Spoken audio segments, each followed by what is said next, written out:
ಆತ್ಮೀಯ ವೀಕ್ಷಕರೇ, ಕಲಾಂತರಂಗ ಕಾರ್ಯಕ್ರಮಕ್ಕೆ ಸ್ವಾಗತ. ನಾನು ರಾಜೇಶ್ ಶಾನ್ಭೋಗ್ ಬಾರ್ಕರು. ಮನಸ್ಸು ಎನ್ನುವುದು ಒಂದು ಅಂತರಂಗ. ಅಲ್ಲಿ ಅನೇಕ ವಿಷಯಗಳು ಗುಪ್ತವಾಗಿ ಅನೇಕ ಬಾರಿ ಯಾರಿಗೂ ಬಹಿರಂಗವಾಗದೆ ಹಾಗೆಯೇ ಉಳಿಬಿಡ್ತದೆ. ಅಂತಹ ವಿಷಯಗಳಿಗೂ ಕೂಡ ಒಮ್ಮೊಮ್ಮೆ ಮಾತನಾಡಬೇಕು ಅಂತ ಅನಿಸ್ತದೆ. ಅಂದು ಅದು ತನ್ನೊಳಗಿನ ತನ್ನ ಮನಸ್ಸಿನ ಭಾವನೆಗಳನ್ನು ಹೊರಹಾಕ್ತದೆ. ಅಂತಹ ಮನದ ಮಾತಿನ ಕಾರ್ಯಕ್ರಮವೇ ಈ ಕಲಾಂತರಂಗ ಕಾರ್ಯಕ್ರಮ. ಇಂದು ನಮ್ಮೊಂದಿಗಿದ್ದಾರೆ ನಮ್ಮ ಊರಿನವರು, ನಮ್ಮ ಉಡುಪಿ ಜಿಲ್ಲೆಯವರು, ಬಹಳಷ್ಟು ಕಿರುತೆರೆಯಲ್ಲಿ ಮಿಂಚಿದವರು, ಅದೇ ರೀತಿ ಚಲನಚಿತ್ರರಂಗದಲ್ಲಿ ಕೂಡ ತಮ್ಮ ಹೆಜ್ಜೆಯನ್ನಿಟ್ಟವರು, ರಂಗಭೂಮಿಯ ಕಲಾವಿದರು. ಅವರೇ ಪ್ರದೀಪ್ ಚಂದ್ರ ಕುತ್ಪಾಡಿಯವರು. ಅವರೊಂದಿಗೆ ಮಾತುಕತೆ ನಾಡೋಣ. ಅವರಿಗೆ ಕಲಾಂತರಂಗ ಕಾರ್ಯಕ್ರಮಕ್ಕೆ ಸ್ವಾಗತವನ್ನು ಕೊಡೋಣ. ಸರ್, ನಿಮಗೆ ಸ್ವಾಗತ ಸರ್. ನಮಸ್ತೆ. ನಮಸ್ತೆ ಸರ್. ಭಾಳ ಖುಷಿ ಆಯಿತು ನಿಮ್ಮನ್ನು ನೋಡಿ.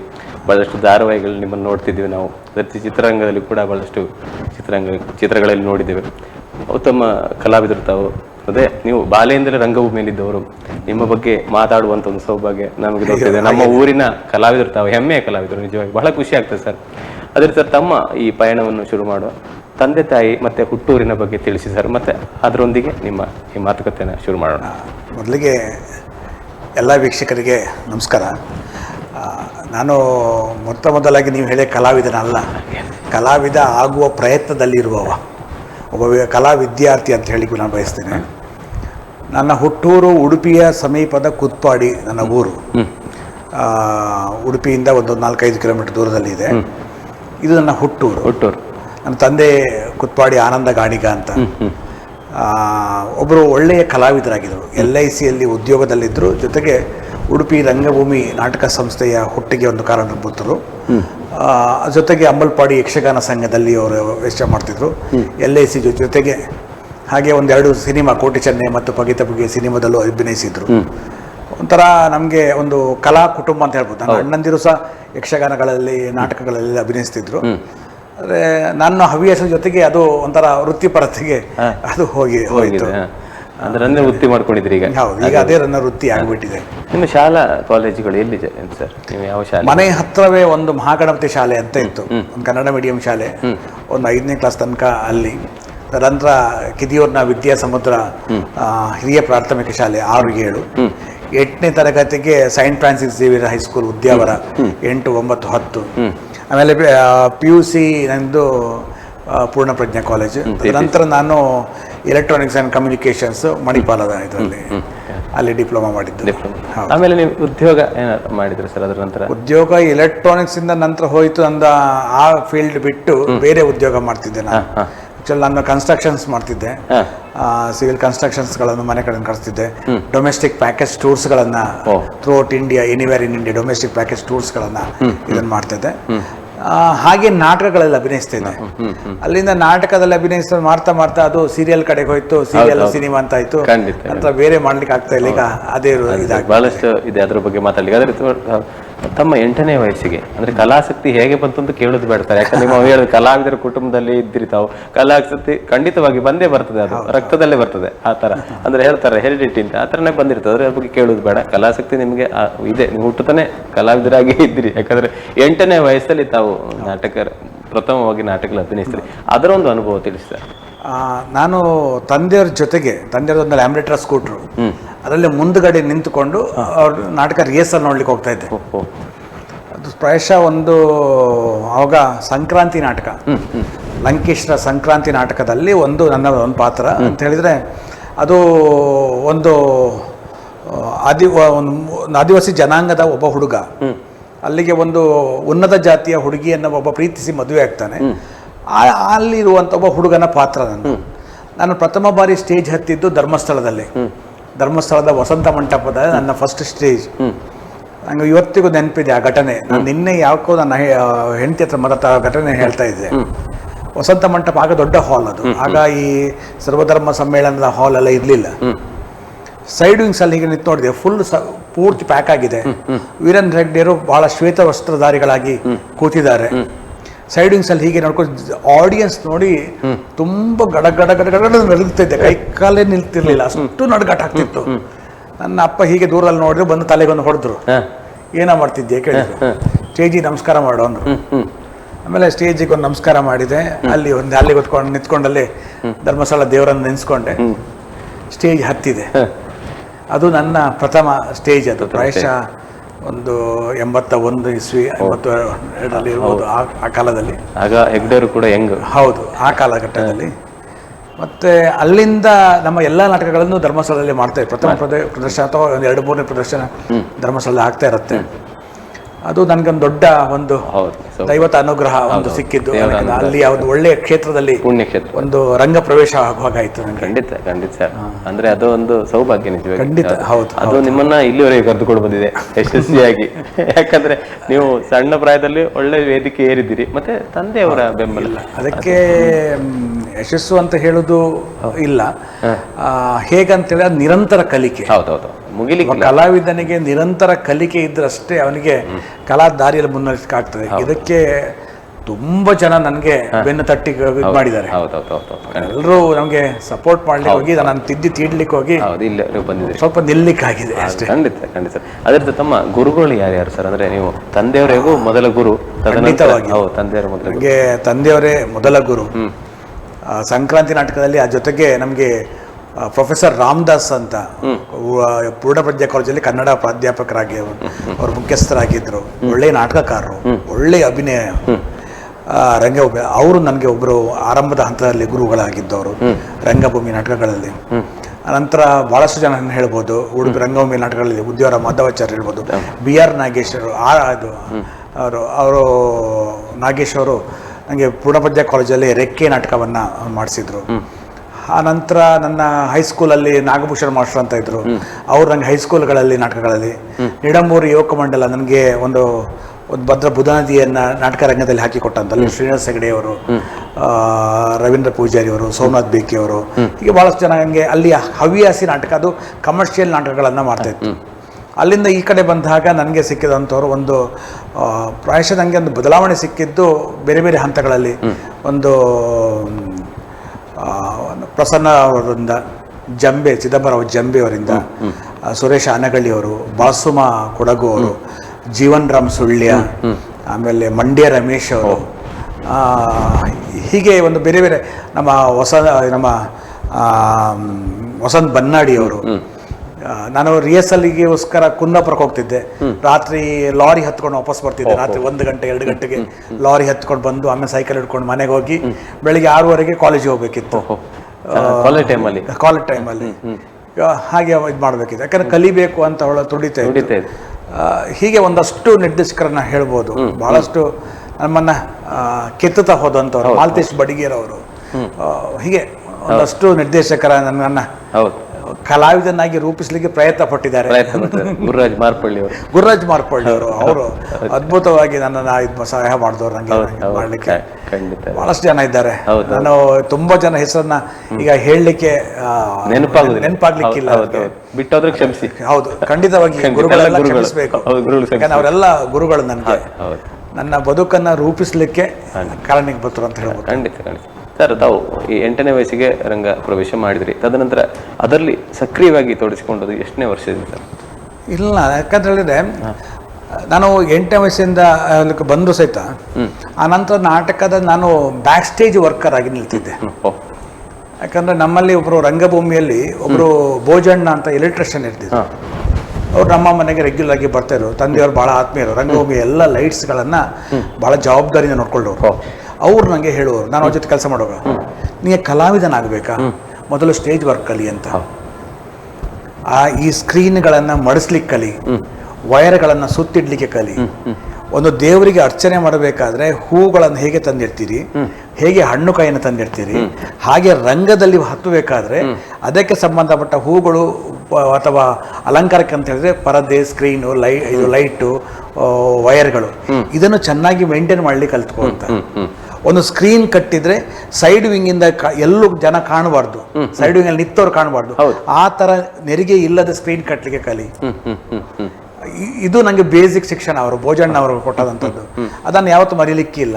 ಈ ಯಾವ ತರ ಇದನ್ನು ಮೇಂಟೈನ್ ಮಾಡಬೇಕು ಅಂತ ಇವತ್ತಿಗೂ ನಾನು ಸ್ಕ್ರೀನ್ ಕಟ್ಟಿದೆ, ಒಂದು ಮ್ಯಾಚಿಂದ ಈಚೆ ತಿರುಗ್ತಾರೆ. ಆಗ ನಮ್ಮ ಈಗದ ಹುಡುಗರು ಕೆಲವು ಬೈವರಿದ್ದಾರೆ ನನಗೆ, ಬಂದ್ರು ಪ್ರದೀಪಣ್ಣ ಈಗ ಬಿಚ್ಚಲಿಕ್ಕೆ ಹೇಳ್ತಾರೆ ಅಂತ. ಯಾಕಂದ್ರೆ ನಾವು ಕಲ್ತದ್ದು ಹಾಗೆ. ಸೈಡ್ ವಿಂಗ್ ಅಲ್ಲಿ ನಿಂತವನು ಕಾಣಬಾರ್ದು ಪಬ್ಲಿಕ್ಕಿಗೆ. ನಮ್ಗೆ ವಿಂಗ್ ಅಲ್ಲಿ ನಿಂತಾಗ ನಾವು ನಮ್ಗೆ ಪಬ್ಲಿಕ್ ಕಾಣ್ತಾರಂತಾರೆ, ನಾವು ಪಬ್ಲಿಕ್ ಕಾಣ್ತಾ ಇದ್ದೇವೆ ಅಂತ ಅರ್ಥ. ನಾವು ಕಾಣಬಾರ್ದು. ಅಲ್ಲಿ ವಿಂಗಲ್ಲಿದ್ದಂಥ ಯಾವುದೇ ಇದು ಜನರಿಗೆ ಪ್ರೇಕ್ಷಕರು ಡಿಸ್ಟರ್ಬ್ ಆಗಬಾರ್ದು. ಅವ್ರ ನಾಟಕದ ಬಗ್ಗೆ ಮಾತ್ರ ಕಾನ್ಸಂಟ್ರೇಟ್ ಮಾಡಬೇಕು. ಲೈಟ್ ನ ಆಂಗಲ್ ಗೊತ್ತಿರಬೇಕು, ಯಾವ ಲೈಟ್ ಅಲ್ಲಿ ನಿಂತಾಗ ನಾವು ಹೇಗೆ ಕಾಣ್ತೇವೆ ಅಂತ ಗೊತ್ತಿರಬೇಕು. ಯಾಕಂದ್ರೆ ಫೀಲಿಂಗ್ಸ್ಗೆ ತಕ್ಕಾಗಿ ಲೈಟ್ಸ್ಗಳು ಇರ್ತವೆ, ಬೇರೆ ಬೇರೆ ಭಾವನೆಗಳು ತಕ್ಕಾಗಿ. ಒಬ್ರು ಕರೆ ಮಾಡಿದ್ದಾರೆ ಸರ್, ಯಾರು ಅಂತ ನೋಡೋಣ. ಅವರಾಗಿ ಹೇಳುದಿಲ್ಲ, ನೀವೇ ಹೇಳ್ಬೇಕು ಯಾರು. ಅಯ್ಯೋ ಕಷ್ಟ ಅಲ್ಲ ಇದು. ಕಷ್ಟ. ನಮಸ್ಕಾರ. ನಮಸ್ತೆ, ನಿಮ್ಮ ಕಲಾಂತರಂಗ ಕಾರ್ಯಕ್ರಮಕ್ಕೆ ಸ್ವಾಗತ. ಇಂದು ನಮ್ಮೊಂದಿಗೆ ನಿಮ್ಮ ಆತ್ಮೀಯರಿದ್ದಾರೆ, ಪ್ರದೀಪ್ ಸರ್ ಇದ್ದಾರೆ, ಅವರೊಂದಿಗೆ ಮಾತನಾಡಿ. ನಮಸ್ತೆ. ನಮಸ್ತೆ. ನಮಸ್ತೆ. ನಿಮ್ಮ ನಾಟಕ, ನಿಮ್ಮ ಚಲನಚಿತ್ರ, ನಿಮ್ಮ ಧಾರಾವಾಹಿ ಎಲ್ಲವೂ ನೋಡಿಕೊಂಡು ನನ್ನಲ್ಲಿ ಸ್ವಲ್ಪ ಕ್ರಮಣಿಸಿಕೊಂಡು ಬೆಳೆದವನ್ನ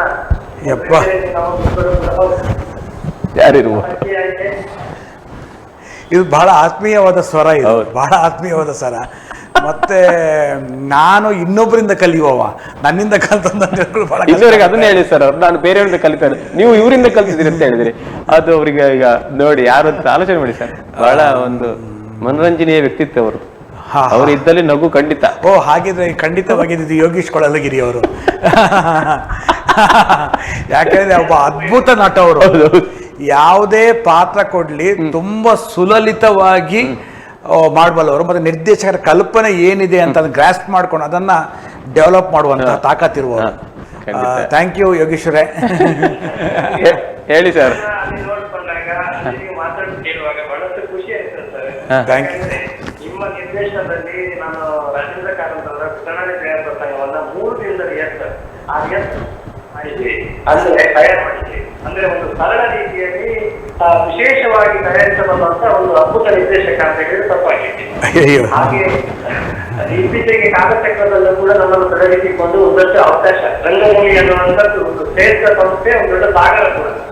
ಆ ಸಂಸ್ಥೆನ ಮುನ್ನಡೆಸ್ಕೊಂಡು ಹೋಗ್ತಾ ಇರೋದ್ರ ಜೊತೆಗೆ ಆ ಸಂಸ್ಥೆಯಲ್ಲಿ ದಿಗ್ಗಜ ನಟರು ಕೂಡ ಇದ್ದಾರೆ. ಹಾಗೆ ಒಂದಷ್ಟು ಇವತ್ತು ಹೇಳ್ಕೊಳ್ಳುವಂತ, ನಾನು ರಂಗಭೂಮಿಯ ನಟ ಅಂತ ಹೇಳ್ಕೊಳ್ಳುವಂತಹ ಕಲಾವಿದರು ಸಾವಿರಾರು ಸಂಖ್ಯೆಯಲ್ಲಿ ಇದ್ದಾರೆ. ಅವರೆಲ್ಲ ಒಳ್ಳೊಳ್ಳೆ ವ್ಯಕ್ತಿತ್ವವನ್ನು ರೂಪಿಸಿಕೊಂಡು ಒಳ್ಳೊಳ್ಳೆ ಹುದ್ದೆಯಲ್ಲಿದ್ದರೂ ಕೂಡ ಇವತ್ತಿಗೂ ಅವ್ರು ಹೇಳ್ತಾರೆ ನಾನು ರಂಗಭೂಮಿಯ ನಟ ಅಂತ. ಅಂದ್ರೆ ಈ ರಂಗಭೂಮಿ ಎಲ್ಲರ ವ್ಯಕ್ತಿತ್ವವನ್ನು ರೂಪಿಸಿದೆ ಸರ್. ಆದ್ರಿಂದ ನಂಗೆ ತುಂಬಾ ಖುಷಿ ಆಗುದು, ಪ್ರದೀಪ್ ಚಂದ್ರಣ್ಣ ಆಗಿರ್ಬೋದು ಅಥವಾ ಅವರಲ್ಲಿರುವಂತ ಎಲ್ಲ ಸಂಗಡಿಗರು ಕೂಡ ಒಂದು ಒಳ್ಳೆಯ ಒಂದು ಹೃದಯವಂತರು, ಎಲ್ಲರನ್ನ ಬೆಳೆಸುವಂತವ್ರು. ಬರೇ ತಾನು ಬೆಳಿಬೇಕು ಅನ್ನೋದಕ್ಕಿಂತ ಪ್ರತಿಯೊಬ್ಬರನ್ನ ಬೆಳೆಸುವಂತಹ ಒಂದು ವ್ಯಕ್ತಿತ್ವ ರಂಗಭೂಮಿಯ ಎಲ್ಲಾ ಕಲಾವಿದರು, ಜೊತೆಗೆ ಪ್ರದೀಪಣ್ಣ ಅಂತ ಹೇಳಲಿಕ್ಕೆ ಒಂದಷ್ಟು ಖುಷಿ ಆಗ್ತದೆ. ಪ್ರದೀಪಣ್ಣನ ಜೊತೆಗೆ ನಾನು ಅಭಿನಯಿಸಿದ್ದೇನೆ ಅನ್ನುವಂಥದ್ದು ನನಗೆ ತುಂಬಾ ಸಂತೋಷ ಕೊಡುವಂತದ್ದು. ಇನ್ನೊಬ್ಬರನ್ನ ಹೇಗೆ ಕಾಣ್ತೇವೆ ಹಾಗೆ ನಾವು ಕಾಣ್ತೇವೆ. ಹಾಗೆ ಯೋಗೀಶ್ವರು ಅವರು ಇನ್ನೊಬ್ಬರಲ್ಲಿ ಒಳ್ಳೆದನ್ನೇ ಹುಡುಕ್ತಾ ಇರ್ತಾರೆ, ಒಳ್ಳೆದನ್ನೇ ನೋಡ್ತಾರೆ. ನಾನು ಆಗ್ಲೇ ಹೇಳಿದಾಗೆ ಯಾವುದೇ ಪಾತ್ರ ಕೊಡ್ಲಿ, ಯಾವುದೇ ವಿಷಯ ಕೊಡ್ಲಿ, ಅಲ್ಲಿ ಅವರಿದ್ರಲ್ಲಿ ಒಂದು ನಗುವನ್ನು ಹುಟ್ಟಿಸ್ತಾರೆ, ಅಲ್ಲಿ ಒಂದು ಕ್ರಿಯೇಟಿವ್ ಅನ್ನು ಹುಟ್ಟಿಸ್ಬಿಡ್ತಾರೆ. ಅವರೊಬ್ಬ ಅದ್ಭುತ ಶಕ್ತಿ. ನಮ್ಮ ಒಂದು ಸೋಮಶಕ್ತಿ ಗಾಣಿಕ ಸಮಾಜ ಅಂತ ಇದೆ, ಅಲ್ಲಿಗೆ ಅವರೊಬ್ಬರು ದೊಡ್ಡ ಶಕ್ತಿ. ಬಹಳ ಒಳ್ಳೆ ಕೆಲಸ ಮಾಡ್ತಾರೆ. ಥ್ಯಾಂಕ್ ಯು ಯೋಗೀಶ್ರೇ. ನೀವು ಹೇಳಿ ಸರ್, ಹೇಳಿ. ಎಂತ ಅಂದ್ರೆ ನಿಮ್ಗೆ ಹೇಗೆ ಆ ವಯಸ್ಸು ಅನ್ನೋದು ನಿಮ್ಮ ಹತ್ರ ಬರುತ್ತಿದ್ದು, ಅದೇ ರೀತಿ ಪ್ರದೀಪಣ್ಣ ಕೂಡ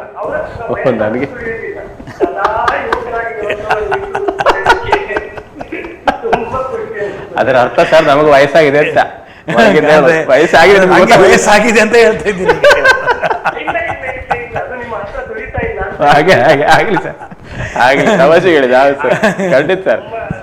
ಬಹಳ ಖುಷಿ ಆಯ್ತು. ನಿಮ್ಮ ಈ ಒಂದು ಮುಂದಿನ ಜೀವನ ಇನ್ನೂ ಚೆನ್ನಾಗಿರ್ಲಿ sir. Thank you sir, thank you. ಜೀವನದ ಜೊತೆಗೆ ಆರೋಗ್ಯದ ಬಗ್ಗೆ ಕೂಡ ಗಮನ ಕೊಟ್ಕೊಳ್ಳಿ. ನಿಮ್ಮ ಡೆಡಿಕೇಶನ್ ಅನ್ನೋದು ಅದ್ಭುತ, ಆದ್ರೆ ಡೆಡಿಕೇಶನ್ ಜೊತೆಗೂ ಕೂಡ ನಿಮ್ಮ ಆರೋಗ್ಯದ ಬಗ್ಗೆ ಗಮನ ಕೊಟ್ಕೊಳ್ಳಿ ಅನ್ನುವಂತ ಕಿವಿ ಮಾತು ಹೇಳ್ತಾ ಇದ್ದೇನೆ ಸರ್. ಖಂಡಿತ. ಆತ್ಮೀಯ ನಡಿಗಳಿಗಾಗಿ ವಂದನೆಗಳು. ಬಹಳ ಖುಷಿ ಆಯ್ತು ಸರ್. ನಿಮಗೆ ನಮ್ಮ ಚಾನಲ್ ಪರವಾಗಿ ಪ್ರೀತಿಯ ಧನ್ಯವಾದಗಳು ಸರ್. Thank you sir. ನಿಮಗೂ ಕೂಡ thank you sir. Thank you Kolalagiri sir ಅವರು ಈಗಲೇ ನಮ್ಮ ಇಲ್ಲಿ ನಾವು ಕಣ್ಣಲ್ಲಿ ನೀರು ಬಂತು ನೆಗಾಡಿ. ಬಹಳ ಒಳ್ಳೆ ಕಲಾವಿದ. ಯಾವುದೇ ನಾನು ಅವರ ಹೇಳಿದಾಗೆ ಒಂದು ಪಿಟ್ಟಾಸಿ ಪ್ರೇಮ ಪ್ರಸಂಗ ಅಂತ ಹೇಳುದು ನಾಟಕವನ್ನ 3 ದಿನದಲ್ಲಿ ಕಟ್ಟಬೇಕಾಯ್ತು. ನಮ್ಗೆ ದಿವಸ ಇರಲಿಲ್ಲ. 3 ದಿವಸ, ಒಂದು ದಿವಸದ ಫಸ್ಟ್ ಡೇ ರಿಹರ್ಸಲ್ ಅಲ್ಲಿ ಮುಗ್ದ ಕೂಡಲೇ ಎಲ್ರಿಗೂ ಇಡೀ ನಾಟಕ ಬಾಯಿ ಹಾಟ್ ಬರ್ತಿದೆ.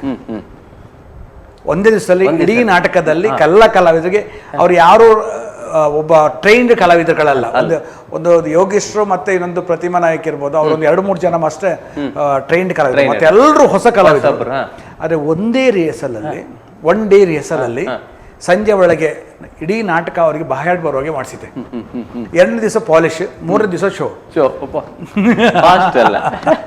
ಅಂದ್ರೆ ಆ ರೀತಿ ಟ್ರೀಟ್ಮೆಂಟ್ ಅವರಿಗೆ ಯಾವ ರೀತಿ ನೀವು ಇದು ತರಬೇತಿ ನೀಡಿದಿರಿ ಅಂತ ತುಂಬಾ ಚೆನ್ನಾಗಿ ಮಾಡಿದ್ರು. ಅದು ಬಹಳ ಚೆನ್ನಾಗಿ ಮಾಡಿತ್ತು. ಜನರಂತೂ ಬಿದ್ದು ಬಿದ್ದು ನಗ್ತಾ ಇದ್ರು. ಕಾಮಿಡಿ ಶೋ ಅದು ಬಹಳ ಚೆನ್ನಾಗಿತ್ತು. ಗಿರೀಶ್ ತಂತ್ರಿ ಅವರು ಮ್ಯೂಸಿಕ್ ಕೊಟ್ಟಿದ್ರು, ಬಹಳ ಒಳ್ಳೆ ಇತ್ತು. ನಿಜವಾಗಿ ಸರ್, ಅಂದ್ರೆ ಒಂದು ಕಲಾವಿದರು ಅಂತ ಕಲಾವಿದರಿದ್ದಾಗ ಸುಲಭ ಆಗ್ತದೆ ಕೆಲಸಗಳು, ಕೆಲವು ಕೆಲಸಗಳು. ಅಂದ್ರೆ ಅವರು ಒಬ್ಬ ಕಲಾವಿದನಾಗಿ ಮೂಲ ಬೇಕಾದ್ರೆ ತಾನಿಗೆ ಎಷ್ಟೇ ಅಭಿನಯ ಮಾಡಿರ್ಲಿ, ಎಷ್ಟೇ ಇರಲಿ, ಆದರೆ ಒಂದು ಹೊಸ ಪ್ರಾಜೆಕ್ಟಿಗೆ ಬರ್ಬೇಕಾದ್ರೆ ತಾನು ಝೀರೋ ಆಗಿ ನಿಂತ್ಕೋಬೇಕಾಗತ್ತೆ, ಪ್ಲೇನ್ ಪೇಪರ್ ಆಗಿ ನಿಲ್ಬೇಕಾಗತ್ತೆ. ಹಾಗೆ ನಿಂತಾಗ ಮಾತ್ರ ಅವನಿಗೆ ಆ ಪಾತ್ರ ಗಿಟ್ಟಿಸ್ಕೊಳ್ಳೋದಕ್ಕೆ ಸಾಧ್ಯ ಆಗುತ್ತೆ. ಖಂಡಿತ. ಆಗ ಡೈರೆಕ್ಟರ್ಗೆ ಏನಾದ್ರು ಬರೀಲಿಕ್ಕೆ ಆಗುತ್ತೆ, ಎಲ್ಲ ತುಂಬಿಕೊಂಡು ಬಂದ್ರೆ ಏನಂತ ತುಂಬಿದ ಇದು ಹೊರಗೆ ಬರ್ತಿರ್ತ, ಮತ್ತೆ ಹಾಕಿದ್ದೆಲ್ಲ ಹೊರಗೆ ರಿಬೌಂಡ್. ಯಾಕಂದ್ರೆ ನಾವು ಬೇರೆ ಪಾತ್ರ ಮಾಡಿರೋಕ್ಕೂ ಈಗ ಹೊಸದಾದ ಒಂದು ಪಾತ್ರ ಮಾಡೋಕ್ಕೂ ತುಂಬಾ ವ್ಯತ್ಯಾಸ ಇರುತ್ತೆ. ಅದಕ್ಕೆ ನಾವು ತಗೊಳ್ಳಿಕ್ಕೆ ತಯಾರಾಗಿರ್ಬೇಕು. ನಿರ್ದೇಶಕ ಬೈತಾನೆ, ಹೆದರ್ಸ್ತಾನೆ, ಹೊಡಿತಾನೆ, ಅದು ಏನೇ ಇದು ಸತ ಒಬ್ಬ ವಿದ್ಯಾರ್ಥಿಯಾಗಿ ನಿಲ್ಲಿಕ್ಕೆ ಗೊತ್ತಿದ್ರೆ ಒಬ್ಬ ಕಲಾವಿದ ಬೆಳೀಲಿಕ್ಕೆ ಸಾಧ್ಯ ಆಗುತ್ತೆ. ನಿರೀಕ್ಷೆಗೆ ತಕ್ಕ ಹಾಗೆ ಬೇಕು ಅಂತ ಅವರ ಒಂದು ಇದಿರ್ತದೆ. ಖಂಡಿತ ಖಂಡಿತ. ಅದು ನೀವು ಹೇಳಿದಾಗ ತಂತ್ರಜ್ಞಾನ ಹಿಂದಿನ ಕೆಲಸ ಮಾಡಬೇಕು ಅಂತ ಅವರು ಭೋಜ ಅವರು ಅಂತ ಹೇಳಿದ್ರಿ, ಅದು ನಿಜವಾಗಿ ಒಳ್ಳೇದು ಸರ್. ಯಾಕಂದ್ರೆ ಅದು ಕಲ್ತ ನಂತರ ನಮ್ಗೆ ಎಲ್ಲ ಗೊತ್ತಿರ್ತದೆ. ಖಂಡಿತವಾಗಿ. ಇವತ್ತು ನಮಗೆ ಒಂದು ಈ ನೀವು ನೋಡಿರ್ಬೋದು, ಈ ಪೇಂಟಿಂಗ್ಸ್ ಅಲ್ಲಿ ಶೇಡ್ ಇರುತ್ತೆ, ಅರ್ಧ ವೈಟ್ ಅಥವಾ ಒಂದು ಡಾರ್ಕ್ ಮತ್ತೆ ಡಾರ್ಕ್ ಅಲ್ಲಿ, ಹೀಗೆ ಅಂದ್ರೆ ಕಲ್ಪನೆಗಳು, ಅರ್ಚನೆಗಳು, ಇದು ಎಲ್ಲದಕ್ಕೂ ಲೈಟಲ್ಲಿ ಆಟ ಆಡ್ಲಿಕ್ಕೆ ಆಗುತ್ತೆ. ನೀವು ಅದನ್ನ ಈ ಕಮರ್ಷಿಯಲ್ ಕಿಂತ ಆರ್ಟ್ ಮೂವಿಗಳಲ್ಲಿ ನೋಡ್ಬೋದು. ಆರ್ಟ್ ಮೂವಿಗಳಲ್ಲಿ ಶೂಟ್ ಮಾಡ್ಬೇಕಾದ್ರೆ ಹೇಗಿರುತ್ತೆ ಅಂತ, ಹೇಗೆ ಬೆಳಕಿನ ತಂತ್ರಜ್ಞಾನ ಇಟ್ಕೊಳ್ತಾರೆ ಅಂತ. ಹೀಗೆ ಬಣ್ಣಗಳು ಮಾತಾಡುತ್ತೆ ಸ್ಟೇಜಲ್ಲಿ. ಬಣ್ಣಗಳ ಬಳಕೆ ಮಾಡ್ಲಿಕ್ಕೆ ಗೊತ್ತಿರಬೇಕು ಕಲಾವಿದನಿಗೆ, ಆ ಬಣ್ಣಗಳನ್ನ ತಗೊಳ್ಳಿ ಗೊತ್ತಿರಬೇಕು, ತನಗೆ ಯಾವ ಫೀಲಲ್ಲಿ ಮಾತಾಡಬೇಕು, ಹೇಗೆ ಮಾತಾಡಬೇಕು ಅಂತ ಹೇಳೋದು. ಹೇಗೆ ಮ್ಯೂಸಿಕ್ ಒಬ್ಬ ಕಲಾವಿದನ ಆ ಕ್ಷಣದಲ್ಲಿ ಹುಟ್ಟಿದ ಭಾವನೆಯನ್ನ ಪ್ರೇಕ್ಷಕನಿಗೆ ತಲುಪಿಸ್ತದೋ ಒಂದು ಮೀಡಿಯಾ ಆಗಿ, ಹಾಗೆ ಲೈಟಿಂಗ್ಸ್ ತಲುಪಿಸ್ತದೆ. ಇದಕ್ಕಾಗಿ ಇದು ಕಲಾವಿದನಿಗೆ ತಗೊಳ್ಳಿಕ್ಕೆ ಗೊತ್ತಿದ್ರೆ, ಮ್ಯೂಸಿಕ್ ಮತ್ತು ಇದು ಲೈಟ್ಸ್ ಅಂತ ತಗೊಳ್ಳಿಕ್ಕೆ ಗೊತ್ತಿದ್ರೆ, ಅವ ಪ್ರೇಕ್ಷಕನಿಗೆ ಬಹಳ ಸುಲಭದಲ್ಲಿ ಟಚ್ ಆಗ್ತಾನೆ. ಬಹಳ ಸುಲಭದಲ್ಲಿ ಅವನ ಫೀಲ್, ಇನ್ನರ್ ಫೀಲ್ಗಳು ಜನರಿಗೆ ಅರ್ಥ ಆಗುತ್ತೆ. ಅಂದ್ರೆ ಲೈಟಿಂಗ್ಸ್ ಕೊಡುವುದರಲ್ಲಿ ಇದೆ ಅಲ್ಲ ಸರ್? ಲೈಟಿಂಗ್ ಇದರಲ್ಲಿದೆ. ಆದರೆ ಕೊನೆಗೆ ಕಡೆಗೆ ಒಬ್ಬ ನಟ ಆ ಲೈಟ್ ಏರಿಯಾ ಏನೋ ಮಿಸ್ ಆಗಿರುತ್ತೆ, ಏನೋ ಗಾಳಿಯಲ್ಲಿ ಮಿಸ್ ಆಗಿರುತ್ತೆ. ನಂಗೆ ನಿರ್ದೇಶಕರು ಇಲ್ಲೇ ಹೇಳಿದ್ದಾರೆ ನಿಲ್ಲಕ್ಕೆ, ಇಲ್ಲ ಸ್ವಲ್ಪ ಲೈಟ್ ಆಚೆ ಇದೆ, ಆಗ ಅದು ಅಡ್ಜಸ್ಟ್ ಮಾಡ್ಕೊ, ಆ ಕ್ಷಣಕ್ಕೆ ಅವನೇ ಮಾಡ್ಕೊಳ್ಬೇಕು, ಟೈಮ್ ಸೆನ್ಸ್ ಇರಬೇಕು, ಆ ಕ್ಷಣಕ್ಕೆ ಅವನೇ ಮಾಡ್ಕೊಳ್ಬೇಕಾಗುತ್ತೆ. ಹಾಗಿದ್ದಾಗ ಮಾತ್ರ ಒಬ್ಬ ನಟ ನಿಲ್ಲಿಕ್ಕೆ. ಖಂಡಿತ. ಆದರೆ ಸರ್, ತಾವು ನಟರಾಗಿ ಬಹಳಷ್ಟು ನಟನೆ ಮಾಡಿದ್ರಿ. ಅದರಲ್ಲಿ ನೀವು ನಟರಾಗಿ ನಿಮ್ಮ ಪಯಣದ ಬಗ್ಗೆ ಹೇಳುವುದಾರೆ, ಏನು ಹೇಳಲಿಕ್ಕೆ? ನಾನು ರಂಗಭೂಮಿ, ನನಗೆ ಮನೆ, ಶಾಲೆ, ಕಾಲೇಜು ಎಲ್ಲದೂ ರಂಗಭೂಮಿ. ಸೊ ನನಗೆ ಸುಮಾರು 18 ವರ್ಷ ನಾನು ಒಬ್ಬ ಸಹಾಯಕ ನಟ. ನಾನು ಹಿಂದ್ಗಡೆ ಸೈನಿಕನಾಗಿ ನಿಲ್ತಿದ್ದೆ. 18 ವರ್ಷ.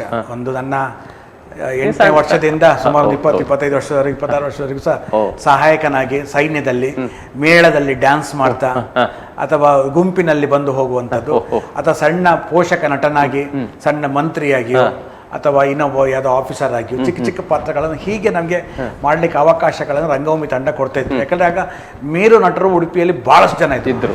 ಹೋಗೋ ಚಾನ್ಸ್ ಇಲ್ಲ. ಗಾಣಿಗರಿದ್ರು, ಮೋಹನ್ ರಾವ್ ಅವರಿದ್ರು, ರಾಜಗೋಪಾಲ್ ಬಲ್ಲಾಳ್ರಿದ್ರು, MS ಭಟ್ರಿದ್ರು, ಆಮೇಲೆ ರಾಜಗೋಪಾಲ್ ಶೇಟ್ ಇದ್ರು, ಆಮೇಲೆ ನಮ್ಮ ಲಕ್ಷ್ಮೀನಾರಾಯಣ ಭಟ್ರಿದ್ರು, ಬಹಳಷ್ಟು ಅತ್ಯುತ್ತಮ ಕಲಾವಿದರು ಇದ್ರು. ಇವರ ನಡುವೆ ನಾವು ಬರಬೇಕು ಅಂತಾರೆ ನನಗೆ ಒಂದು ಅವಕಾಶ ಇತ್ತು, ಅವರನ್ನು ನೋಡಿ ಕಲಿಯುವ ಅವಕಾಶ ಇತ್ತು. ಖಂಡಿತ. ತುಂಬಾ ಹತ್ತರಲ್ಲಿ ನಿಂತುಕೊಂಡು ಅವರು ಹೇಗೆ ಅಭಿನಯ ಮಾಡ್ತಾರೆ, ರಾಮದಾಸರು ಅಂಥವ್ರು ನೋಡಿ ಕಲಿಯುವ ಅವಕಾಶ ಇತ್ತು. ಸೊ ಅದು ನನಗೆ ದೊಡ್ಡ ಪುಣ್ಯ. ನಾನು 18 ವರ್ಷ ಮಾಡಿದ ಹೆಸರೇ ಇಲ್ಲ, ನನಗೆ ದೊಡ್ಡ ಶಿಕ್ಷಣ ಕೊಡ್ತದ್ದು. ನಂತರ ನನಗೆ ಬಾಸು ಕೊಡಗು ಅವರು ರಂಗಭೂಮಿಯ ಹ್ಯಾಮ್ಲೆಟ್ ನಾಟಕವನ್ನ, ಹೇಮಂತವನ್ನ ಮಾಡಿದಾಗ, ಈ ಶಿವರಾಮ್ ಕಾರಂತ ತರ್ಜುಮೆ ಮಾಡಿದ್ದು ಹ್ಯಾಮ್ಲೆಟ್ ಅನ್ನ, ಅದನ್ನು ಮಾಡಿದಾಗ ನನಗೆ ಹ್ಯಾಮ್ಲೆಟ್ ಪಾತ್ರವನ್ನ ಹೀರೋ. ಹೌದು, ಹ್ಯಾಮ್ಲೆಟ್. ಅದು ಪ್ರಾಯಶಃ ನಾನು ಮಾಡಿದ ಒಂದು ನಾಯಕ ಕಲಾವಿದನಾಗಿ ಒಬ್ಬ ಮಾಡಿದ ಪ್ರಥಮ ಇರ್ಬೋದು, ಹ್ಯಾಮ್ಲೆಟ್ ಇರ್ಬೋದು. ಅನಂತರ ತುಂಬ ಕಾಲ ನಾಟಕಗಳು ಹಾಗೆ ಮಾಡ್ತಾ ಬಂದೆ ನಾನು ರಂಗಭೂಮಿಯಲ್ಲಿ. 18 ವರ್ಷ ಆತರ ನಾನು ಒಬ್ಬ, ಯಾಕಂದ್ರೆ ಇವತ್ತಿನ ಕಲಾವಿದರಿಗೆ ಒಂದು ನಾಟಕ ಮಾಡಿ, 2 ನಾಟಕ ಮಾಡಿ, ನೆಕ್ಸ್ಟ್ ನಲ್ಲಿ ಮೇನ್ ನಾಟಕ ರೋಲ್ ಬೇಕು ಅಂತ ಹೇಳ್ತಾರೆ. ಆದ್ರೆ 18 ವರ್ಷ ನನಗೆ ಹಾಗೆ ಅಂದ್ರೆ ಅಲ್ಲಿ ನನಗೆ ನಾಯಕ ನಟ ಆಗೋದಕ್ಕಿಂತಲೂ ಒಳ್ಳೆ ಕಲಾವಿದನಾಗಬೇಕು ಅನ್ನೋ ಆಸೆ ಇತ್ತು ನನಗೆ. ಅಷ್ಟೇ ಸರ್, ಅಷ್ಟೇ ನಿಜವಾಗಿ. ಇವತ್ತಿಗೂ ನನಗೆ ಇರೋದು ಅಂತ ಹೇಳಿದ್ರೆ ನಂಗೊಂದು ಸ್ವಾರ್ಥ, ನಾನು ಎಲ್ರಿಗೂ ನಾನು ಕ್ಲಾಸ್ ಕೊಡೋಗ್ಲಿ ಹೇಳೋದು ಅಷ್ಟೇ, ಒಬ್ಬ ನಟನಿಗೆ ಒಂದು ಸ್ವಾರ್ಥ ಇರ್ಬೇಕು ಸರ್. ನಾವು ಸ್ಟೇಜಲ್ಲಿ ಇದ್ದ ನಂತರ ಸ್ಟೇಜ್ ಬಿಟ್ಟು ಹೊರಗೆ ಹೋಗ್ತೇವೆ, ಆದರೆ ಪ್ರೇಕ್ಷಕರ ಮನಸ್ಸಲ್ಲಿ ನಾವು ಸ್ಥಿರಸ್ಥಾಯಿಯಾಗಿರ್ಬೇಕು ಅಭಿನಯದಿಂದ. ಅವರು ಅಲ್ಲಿ ಮನಸ್ಸಲ್ಲಿ ನಾವು ಗಟ್ಟಿಯಾದ ಅಚ್ಚೊತ್ತನ್ನು ಒತ್ತಿರಬೇಕು. ನಮ್ಮನ್ನು ಮರೆಯುವ ಕಲಾವಿದರಾಗಿರ್ಬೇಕು, ನಮ್ಮನ್ನು ಮರಿಬಾರ್ದು ಅವರು. ಅಂತ ಕಲಾವಿದನಾಗಿರ್ಬೇಕು ಇವತ್ತು, ಅದು ಬೇಕು ಅಂತ ಸ್ವಾರ್ಥ ನಾವೆಲ್ಲರಿಗೂ ಬೇಕು. ಆಗ ನಾವು ಉದ್ಧಾರ ಆಗ್ಲಿಕ್ಕೆ ಆಗ್ತದೆ, ಅದರಲ್ಲಿ ಮುಂದೆ ಬರ್ಲಿಕ್ಕೆ ಆಗ್ತದೆ. ಖಂಡಿತ. ಇತ್ತೀಚೆಗೆ ನಾನೊಂದು ಮೈಸೂರಲ್ಲಿ ಒಂದು ನಾಟಕ ಮಾಡ್ತಿದ್ದೆ, ಪ್ರಸನ್ನ ಸರ್ ಅವರದ ಒಂದು ಅಯೋಧ್ಯ ಕಾಂಡ. ಅದರಲ್ಲಿ ದಶರಥ ಪಾತ್ರ ನಂದು. ತುಂಬ ತುಂಬ ದಪ್ಪವಾಗಿ ಮಾಡಿ, ಮೀಸೆ ಹೀಗೆಲ್ಲ ಒಂದು ರಾಜನ ದೊಡ್ಡ ಮೀಸೆ, ತಲೆ ಒಂದು ಮುಂಡಸು, ಮುದುಕ ರಾಜ. ಅದ ಮೇಕಪ್ ತೆಗಿತಿರ್ಬೇಕಾದ್ರೆ ಈ ಇಬ್ಬರು ಲೇಡಿ ಹೀಗೆ ಪಾಸ್ ಆದ್ರು ಗ್ರೀನ್. ಅವರು 4 ವರ್ಷದ ಹಿಂದೆ ಮೈಸೂರಲ್ಲಿ ಗಣೇಶ್ ಬಂದರ್ತಿ ಅವರ ನಿರ್ದೇಶನದಲ್ಲಿ ರಂಗಭೂಮಿ ಅಭಿನಯಿಸಿದ ನಾಟಕ ಯಾವುದು ಕಾಮ್ಯಕಲಾ ಪ್ರತಿಮಾದ ಒಂದು ಹಾಡು, ನನ್ನ ಅಭಿನಯದ ಒಂದು ಹಾಡನ್ನ ನನ್ನ ನೋಡ್ತಾ ಹೇಳ್ತಾ ಹೋದ್ರು. ಅಂದ್ರೆ ಕೀಚಕ ಅಂತ ಹೇಳ್ಕೊಂಡು ಹೋದ್ರು. ನನಗೆ ಶಾಕ್. 4 ವರ್ಷ ಆಗಿತ್ತು ಆ ನಾಟಕ ಮಾಡಿ ನಾನು ಮೈಸೂರಲ್ಲಿ. ನೋಡಿ, 4 ವರ್ಷದ ನಂತರ ಅವ್ರು ನನ್ನ ಐಡೆಂಟಿಫೈ ಮಾಡಿದ್ದಾರೆ, ಇವನೇ ಅಂತ. ಅದು ಕೂಡ ವೇಷ ಬಿತ್ತಿರುವಾಗ ಹಂಗೆ ನಾನು ಶಾಕ್ ಆಯ್ತು ನನಗೆ. ನಾನು ಓಡಿ ಹೋಗಿ ಕೇಳಿದೆ, ಮೇಡಮ್ ಹೇಗೆ ಹೇಳಿದ್ರಿ ಅಂತ. ಅಯ್ಯೋ, ನಮ್ಗೆ ಆ ನಾಟಕ ಇವತ್ತು ನಮ್ಮ ಕಣ್ಣು ಮುಂದೆ ಇದೆ ಅಂತ ಹೇಳಿದ್ರು. ನೀವು ಆಗ ಹೇಳಿದ್ರಿ ಸರ್ ಆ ಮಾತದು ನಿಜವಾಗಿ. ಯಾಕಂದ್ರೆ ಅದು ನಾನು ಗಣೇಶ್ ಬಂದರ್ತಿ ಅವರಿಗೆ, ನಮ್ಮ ಒಬ್ಬ ಗುರುಗಳವರು, ಅವರಿಗೆ ನಾನು ಅದನ್ನ ಥ್ಯಾಂಕ್ಸ್. ನಾನು ಆದ್ರೆ ಕೆತ್ತಿದವರು ಆ ಪಾತ್ರಕ್ಕೆ ನಾನು ಹೀಗೆ ಬೇಕು, ಈ ತರನೇ ಬೇಕು ಅಂತ ಕೆತ್ತಿದಂತ ಒಬ್ಬ ನಿರ್ದೇಶಕ. ನಾನು ಆಗ ಹೇಳಿದಲ್ಲ, ತುಂಬಾ ನಿರ್ದೇಶಕ ಹೆಸರು ಬಿಟ್ಟೋಗಿದೆ ನೋಡಿ. ಹಾಗೆ ಎಷ್ಟೋ ಜನ ನಮ್ಮನ್ನು ಕೆತ್ತಿ ತಿಳಿದವರು, ಕ್ರೆಡಿಟ್ ಇದ್ರು ಅವರಿಗೆ. ಖಂಡಿತ. ಅದೇ ರೀತಿ ನಟರಾಗಿ ತಾವು, ಅದೇ ರೀತಿ ನಿರ್ದೇಶಕರಾಗಿ ತಾವು, ಅದ್ರ ಬಗ್ಗೆ ಒಂದೆರಡು ಮಾತು. ನಿರ್ದೇಶನ ಅಂತ ಹೇಳಿದ್ರೆ, ಆರಂಭದಲ್ಲಿ ಮಕ್ಕಳ ನಾಟಕಗಳನ್ನ, ರಂಗಭೂಮಿ ಬೇಸಿಗೆ ಶಿಬಿರಗಳನ್ನು ಇದು ಮಾಡ್ತಿತ್ತು. ರಜಾ ಮಜಾ ಅಂತ ಮಂಡ್ಯ ರಮೇಶ್ರ ಕಲ್ಪನೆಯಲ್ಲಿ 2009ರಿಂದ ಬೇಸಿಗೆ ಶಿಬಿರ ಮಾಡ್ತಿತ್ತು. ಆಗ ಮಕ್ಕಳು ಬೇರೆ ಬೇರೆ ತಂಡಗಳಿಗೆ ನಾಟಕಗಳನ್ನು ಮಾಡ್ತಾ ಬಂತು. ಆ ನಂತರ ನಾನು ಒಂದು ರಂಗಭೂಮಿ ಉಡುಪಿಗೆ ಕತ್ತಲೆ ದಾರಿ ದೂರ ಅಂತ ಒಂದು ಡಿ ನಾಗರಾಜ್ ಅಂತ ಅವರದ್ದು ಒಂದು ನಾಟಕವನ್ನು ತುಳುವಲ್ಲಿ ಟ್ರಾನ್ಸ್ಲೇಟ್ ಮಾಡಿ ಕತ್ತಲೆ ತಾದಿ ಅಂತ ಲಕ್ಷ್ಮೀನಾರಾಯಣ ಮಾಸ್ಟರ್ ಜೊತೆ ಸಪೋರ್ಟ್ ತಗೊಂಡು ಒಂದು ನಾಟಕ ನಿರ್ದೇಶನ ಮಾಡಿತ್ತು. ಅದೊಂದು ಭಾಳ ಚೆನ್ನಾಗಿ ಬಂತು ಅದು. ಯಾಕಂದರೆ ಅದು ಅಂಡರ್ಗ್ರೌಂಡ್ ಸೆಲ್, ಸ್ಟೇಜಿನ ಹೈಟಿಂದ ಕೆಳಗೆ ಡೌನ್ ಎಳೆದು ಸ್ಟೇಜಿಗೆ ಬರಬೇಕು, ಅಂಡರ್ಗ್ರೌಂಡ್ ಸೆಲ್ ಅಂತ ಸ್ಟೇಜ್ ಡಿಸೈನ್ ಮಾಡಿತ್ತು. ತುಳು ನಾಟಕ ಸ್ಪರ್ಧೆಯಲ್ಲಿ ಅದಕ್ಕೆ ಪ್ರಾಯಶಃ ತೃತೀಯ ಬಹುಮಾನವೋ ದ್ವಿತೀಯ ಬಹುಮಾನ ಬಂತು. ನಾಟಕ ಚೆನ್ನಾಗಿ ಮೂಡಿ ಬಂತು.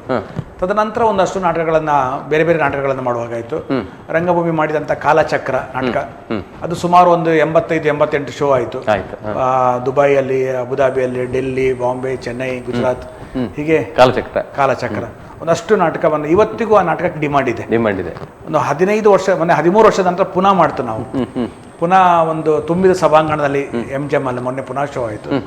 ಜನ ಮೆಚ್ಚಿಕೊಳ್ತಾರೆ. ಹಾಗೆ ಯೂ ಟರ್ನ್ ಇರ್ಬೋದು, ಅದೊಂದು ನಾನು ಮಾಡಿದಂಥ ಇಬ್ಬರೇ ಪಾತ್ರಧಾರಿಗಳು. ಇಡೀ ನಾಟಕ 1.25 ಗಂಟೆ, ನಾನು ಮತ್ತೆ ಇನ್ನೊಬ್ಬರು ನಟಿ ರೇವತಿ ನಾಡಿಗರ್ ಅಂತ 1.25 ಗಂಟೆ ಇಬ್ಬರೇ ಇರ್ತೀವಿ. ಒಂದೊಂದು ಕ್ಷಣದಲ್ಲಿ ಪಾತ್ರ ಡ್ರೆಸ್ ಚೇಂಜ್ ಮಾಡಿ ಬರಬೇಕು. ಈ ಕಡೆಯಿಂದ ಸ್ಟೇಜಿನ ಎಕ್ಸಿಟ್ ಆಗಿ ಈ ಕಡೆ ಬರ್ಬೇಕಾದ್ರೆ ಅವ್ರು ಸಾರಿ ಚೇಂಜ್ ಆಗಿ ಬರಬೇಕು, ಈ ಕಡೆಯಿಂದ ಆಚೆಯಿಂದ ಬರ್ಬೇಕು, ನಮ್ಮ ಡ್ರೆಸ್ ಚೇಂಜ್ ಆಗಿ ಈಚಿಂದ ಬರಬೇಕು. 1.25 ಗಂಟೆ ಇಬ್ಬರೇ ಇಡೀ ನಾಟಕವನ್ನು ಮಾಡ್ತೇವೆ. ಹಿಡಿದಿಡ್ಬೇಕಲ್ಲ ಸರ್ ಪ್ರೇಕ್ಷಕರು, ಪಾತ್ರ ಚೇಂಜ್ ಆಗ್ತಾ ಇರ್ತದೆ. ಪಾತ್ರ ಅದೇ ಪಾತ್ರ ಡ್ರೆಸ್ ಚೇಂಜ್ ಆಗ್ತಾ ಇರ್ತದೆ. ಒಂದೇ ಪಾತ್ರ ಒಂದು ಕಡೆ ನಡೆಯುವಂತ ನೋಡ್ಬೇಕು ಸರ್ ಅದನ್ನ. ಅದು ನಾಟಕ ಅಂದ್ರೆ ಅಷ್ಟೊಂದು ಕುತೂಹಲ ಇದೆ. ಹೌದು. ಆಮೇಲೆ ಪಿಟ್ಟಾಸಿ ಪ್ರೇಮ ಪ್ರಸಂಗ ಇರ್ಬೋದು. ಆಮೇಲೆ ಇನ್ನೊಂದು ಸುಮಾರು ಇದೆ ಸರ್. ಹೌದು, ಬಹಳಷ್ಟುಗಳಿವೆ. ಹೌದೌದು. 45 ವರ್ಷಗಳ ಪ್ರಯಾಣದಲ್ಲಿ ಸರ್ ನೆನ್ಪಿಟ್ಟುಕೊಳ್ಳೋದು ಕಷ್ಟ ನಿಜವೆಲ್ಲ. ಅದ್ರ ಕೂಡ ಅಮೋಘ ತಂಡಕ್ಕೊಂದು ರೈಲು ಭೂತ ಅಂತ ನಾಟಕ ಮಾಡಿದ್ದೆ. ಅದು ಗೋಸ್ಟ್ ಟ್ರೈನ್ ಅಂತ. ಸುಮಾರು 1923ರಲ್ಲಿ ಆರ್ನಾಲ್ಡ್ ರಿಡ್ಲಿ ಅವರು ಇಂಗ್ಲಿಷ್ ಅಲ್ಲಿ ಬರೆದ ನಾಟಕ. ಅದನ್ನು ಡಾಕ್ಟರ್ ಪಾರ್ವತಿ ಜಿ ಐತಾಳ್ ಕನ್ನಡಕ್ಕೆ ಟ್ರಾನ್ಸ್ಲೇಟ್ ಮಾಡಿದ್ರು. ಅದನ್ನು ಪ್ರಥಮ ಬಾರಿ ಕನ್ನಡದಲ್ಲಿ ನಾವು ಸ್ಟೇಜಿಗೆ ತಂದಿದ್ದೆ. ನಿಜವೇ ಸರ್, ಅಂದ್ರೆ ನಿರ್ದೇಶನ ಬಹಳ ಕಷ್ಟ ನಿಜ. ಅದನ್ನು ನೀವು ಬೇರೆಯವ್ರ ನಿರ್ದೇಶನದಲ್ಲಿ ಅಭಿನಯಿಸಿ ಕಲಿತು ಆಮೇಲೆ ನೀವು ನಿರ್ದೇಶನ ಮಾಡೋದು, ಅದು ನಿಜವಾಗಿ ಬಹಳ ಒಂದು ಉತ್ತಮ ಕೆಲಸ. ನಿಜವಾಗಿ ಬಹಳಷ್ಟು ನಾಟಕಗಳು ಹೊಸತನ ಬರ್ಬೇಕಲ್ಲ ಸರ್. ಹೊಸ ನಿರ್ದೇಶಕರು ಬಂದಾಗ ಹೊಸತನ ಬರ್ತದೆ. ಹಾಗೆ ನಾನು ಬೇರೆ ನಿರ್ದೇಶಕರುಗಳ ನಾಟಕಗಳು ನೋಡಿದಾಗ ನಾನು ಏನೇನೋ ಇಲ್ಲ ಅಂತ ಅನ್ಸ್ಬಿಡುತ್ತೆ.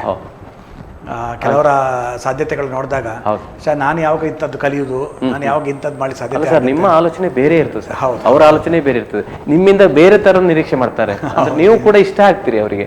ಆದ್ರಿಂದ ಖಂಡಿತ ಸರ್, ಅಂದ್ರೆ ನಿರ್ದೇಶನದಲ್ಲಿ ಮಜಲುಗಳಿರ್ತದೆ, ಕೆಲವರು ಒಂದೇ ಶೈಲಿ ಇರ್ತದೆ, ಕೆಲವು ನೀವು ಆದ್ರಿಂದ ಈ ಕಡೆ ಬರ್ತೀರಿ. ನೀವು ತುಂಬಾ ಜನ ನಿರ್ದೇಶಕರ ಕೆಳಗೆ ಕೆಲಸ ಮಾಡ್ತೀರಿ, ಅವರೆಲ್ಲ ಅಳವಡಿಸಿಕೊಂಡು ಬರ್ತೀರಿ. ಅಲ್ಲಿ ರಂಗದಲ್ಲಿ ಒಬ್ಬ ನಿರ್ದೇಶಕ ಕಾಣಿಸಿಕೊಳ್ಳೋದಕ್ಕಿಂತಲೂ ಒಬ್ಬ ನಟ, ಒಬ್ಬ ನಟ, ಈಗ ನಾನು ನಿರ್ದೇಶನ ಮಾಡ್ತಾನೆ, ಅಲ್ಲಿ ನಟನೇ ನನಗೆ ಕಾಣಿಸ್ಕೋಬೇಕು. ಅಲ್ಲಿ ನಾನು ಕಾಣಿಸ್ಕೋಬೇಕು, ನಿರ್ದೇಶಕ ಕಾಣಿಸ್ಕೊಳ್ಳೋದು, ನಟ ಕಾಣಿಸ್ಬೇಕು, ಅವನು ಗೆಲ್ಲಬೇಕು. ಅಲ್ಲಿರುವ ನಾನು ನಾಟಕದ ಎಲ್ಲ ಪಾತ್ರಗಳು ಗೆದ್ರೆ ಒಬ್ಬ ನಿರ್ದೇಶಕ ಗೆದ್ದ ಹಾಗೆ. 100% ಸತ್ಯ, ಕರೆಕ್ಟ್ ಸರ್. ನಿಮ್ಮ ಹತ್ರ ಬಹಳಷ್ಟು ಮಾತಾಡ್ಲಿಕ್ಕಿದೆ, ಒಂದು ಪುಟ್ಟ ವಿರಾಮ ತೆಗೆದು ಅದನಂತರ ಮಾತನ್ನ ಮುಂದುವರ್ಸೋಣ. ಆತ್ಮೀಯ ವೀಕ್ಷಕರೇ, ಕಲಾಂತರಂಗ ಕಾರ್ಯಕ್ರಮದಲ್ಲಿ ಒಂದು ಪುಟ್ಟ ವಿರಾಮದ ನಂತರ ಮತ್ತೆ ನಿಮ್ಮ ಭೇಟಿ ಆಗ್ತೇವೆ. ನೋಡ್ತಾ ಇರಿ ಕಲಾಂತರಂಗ.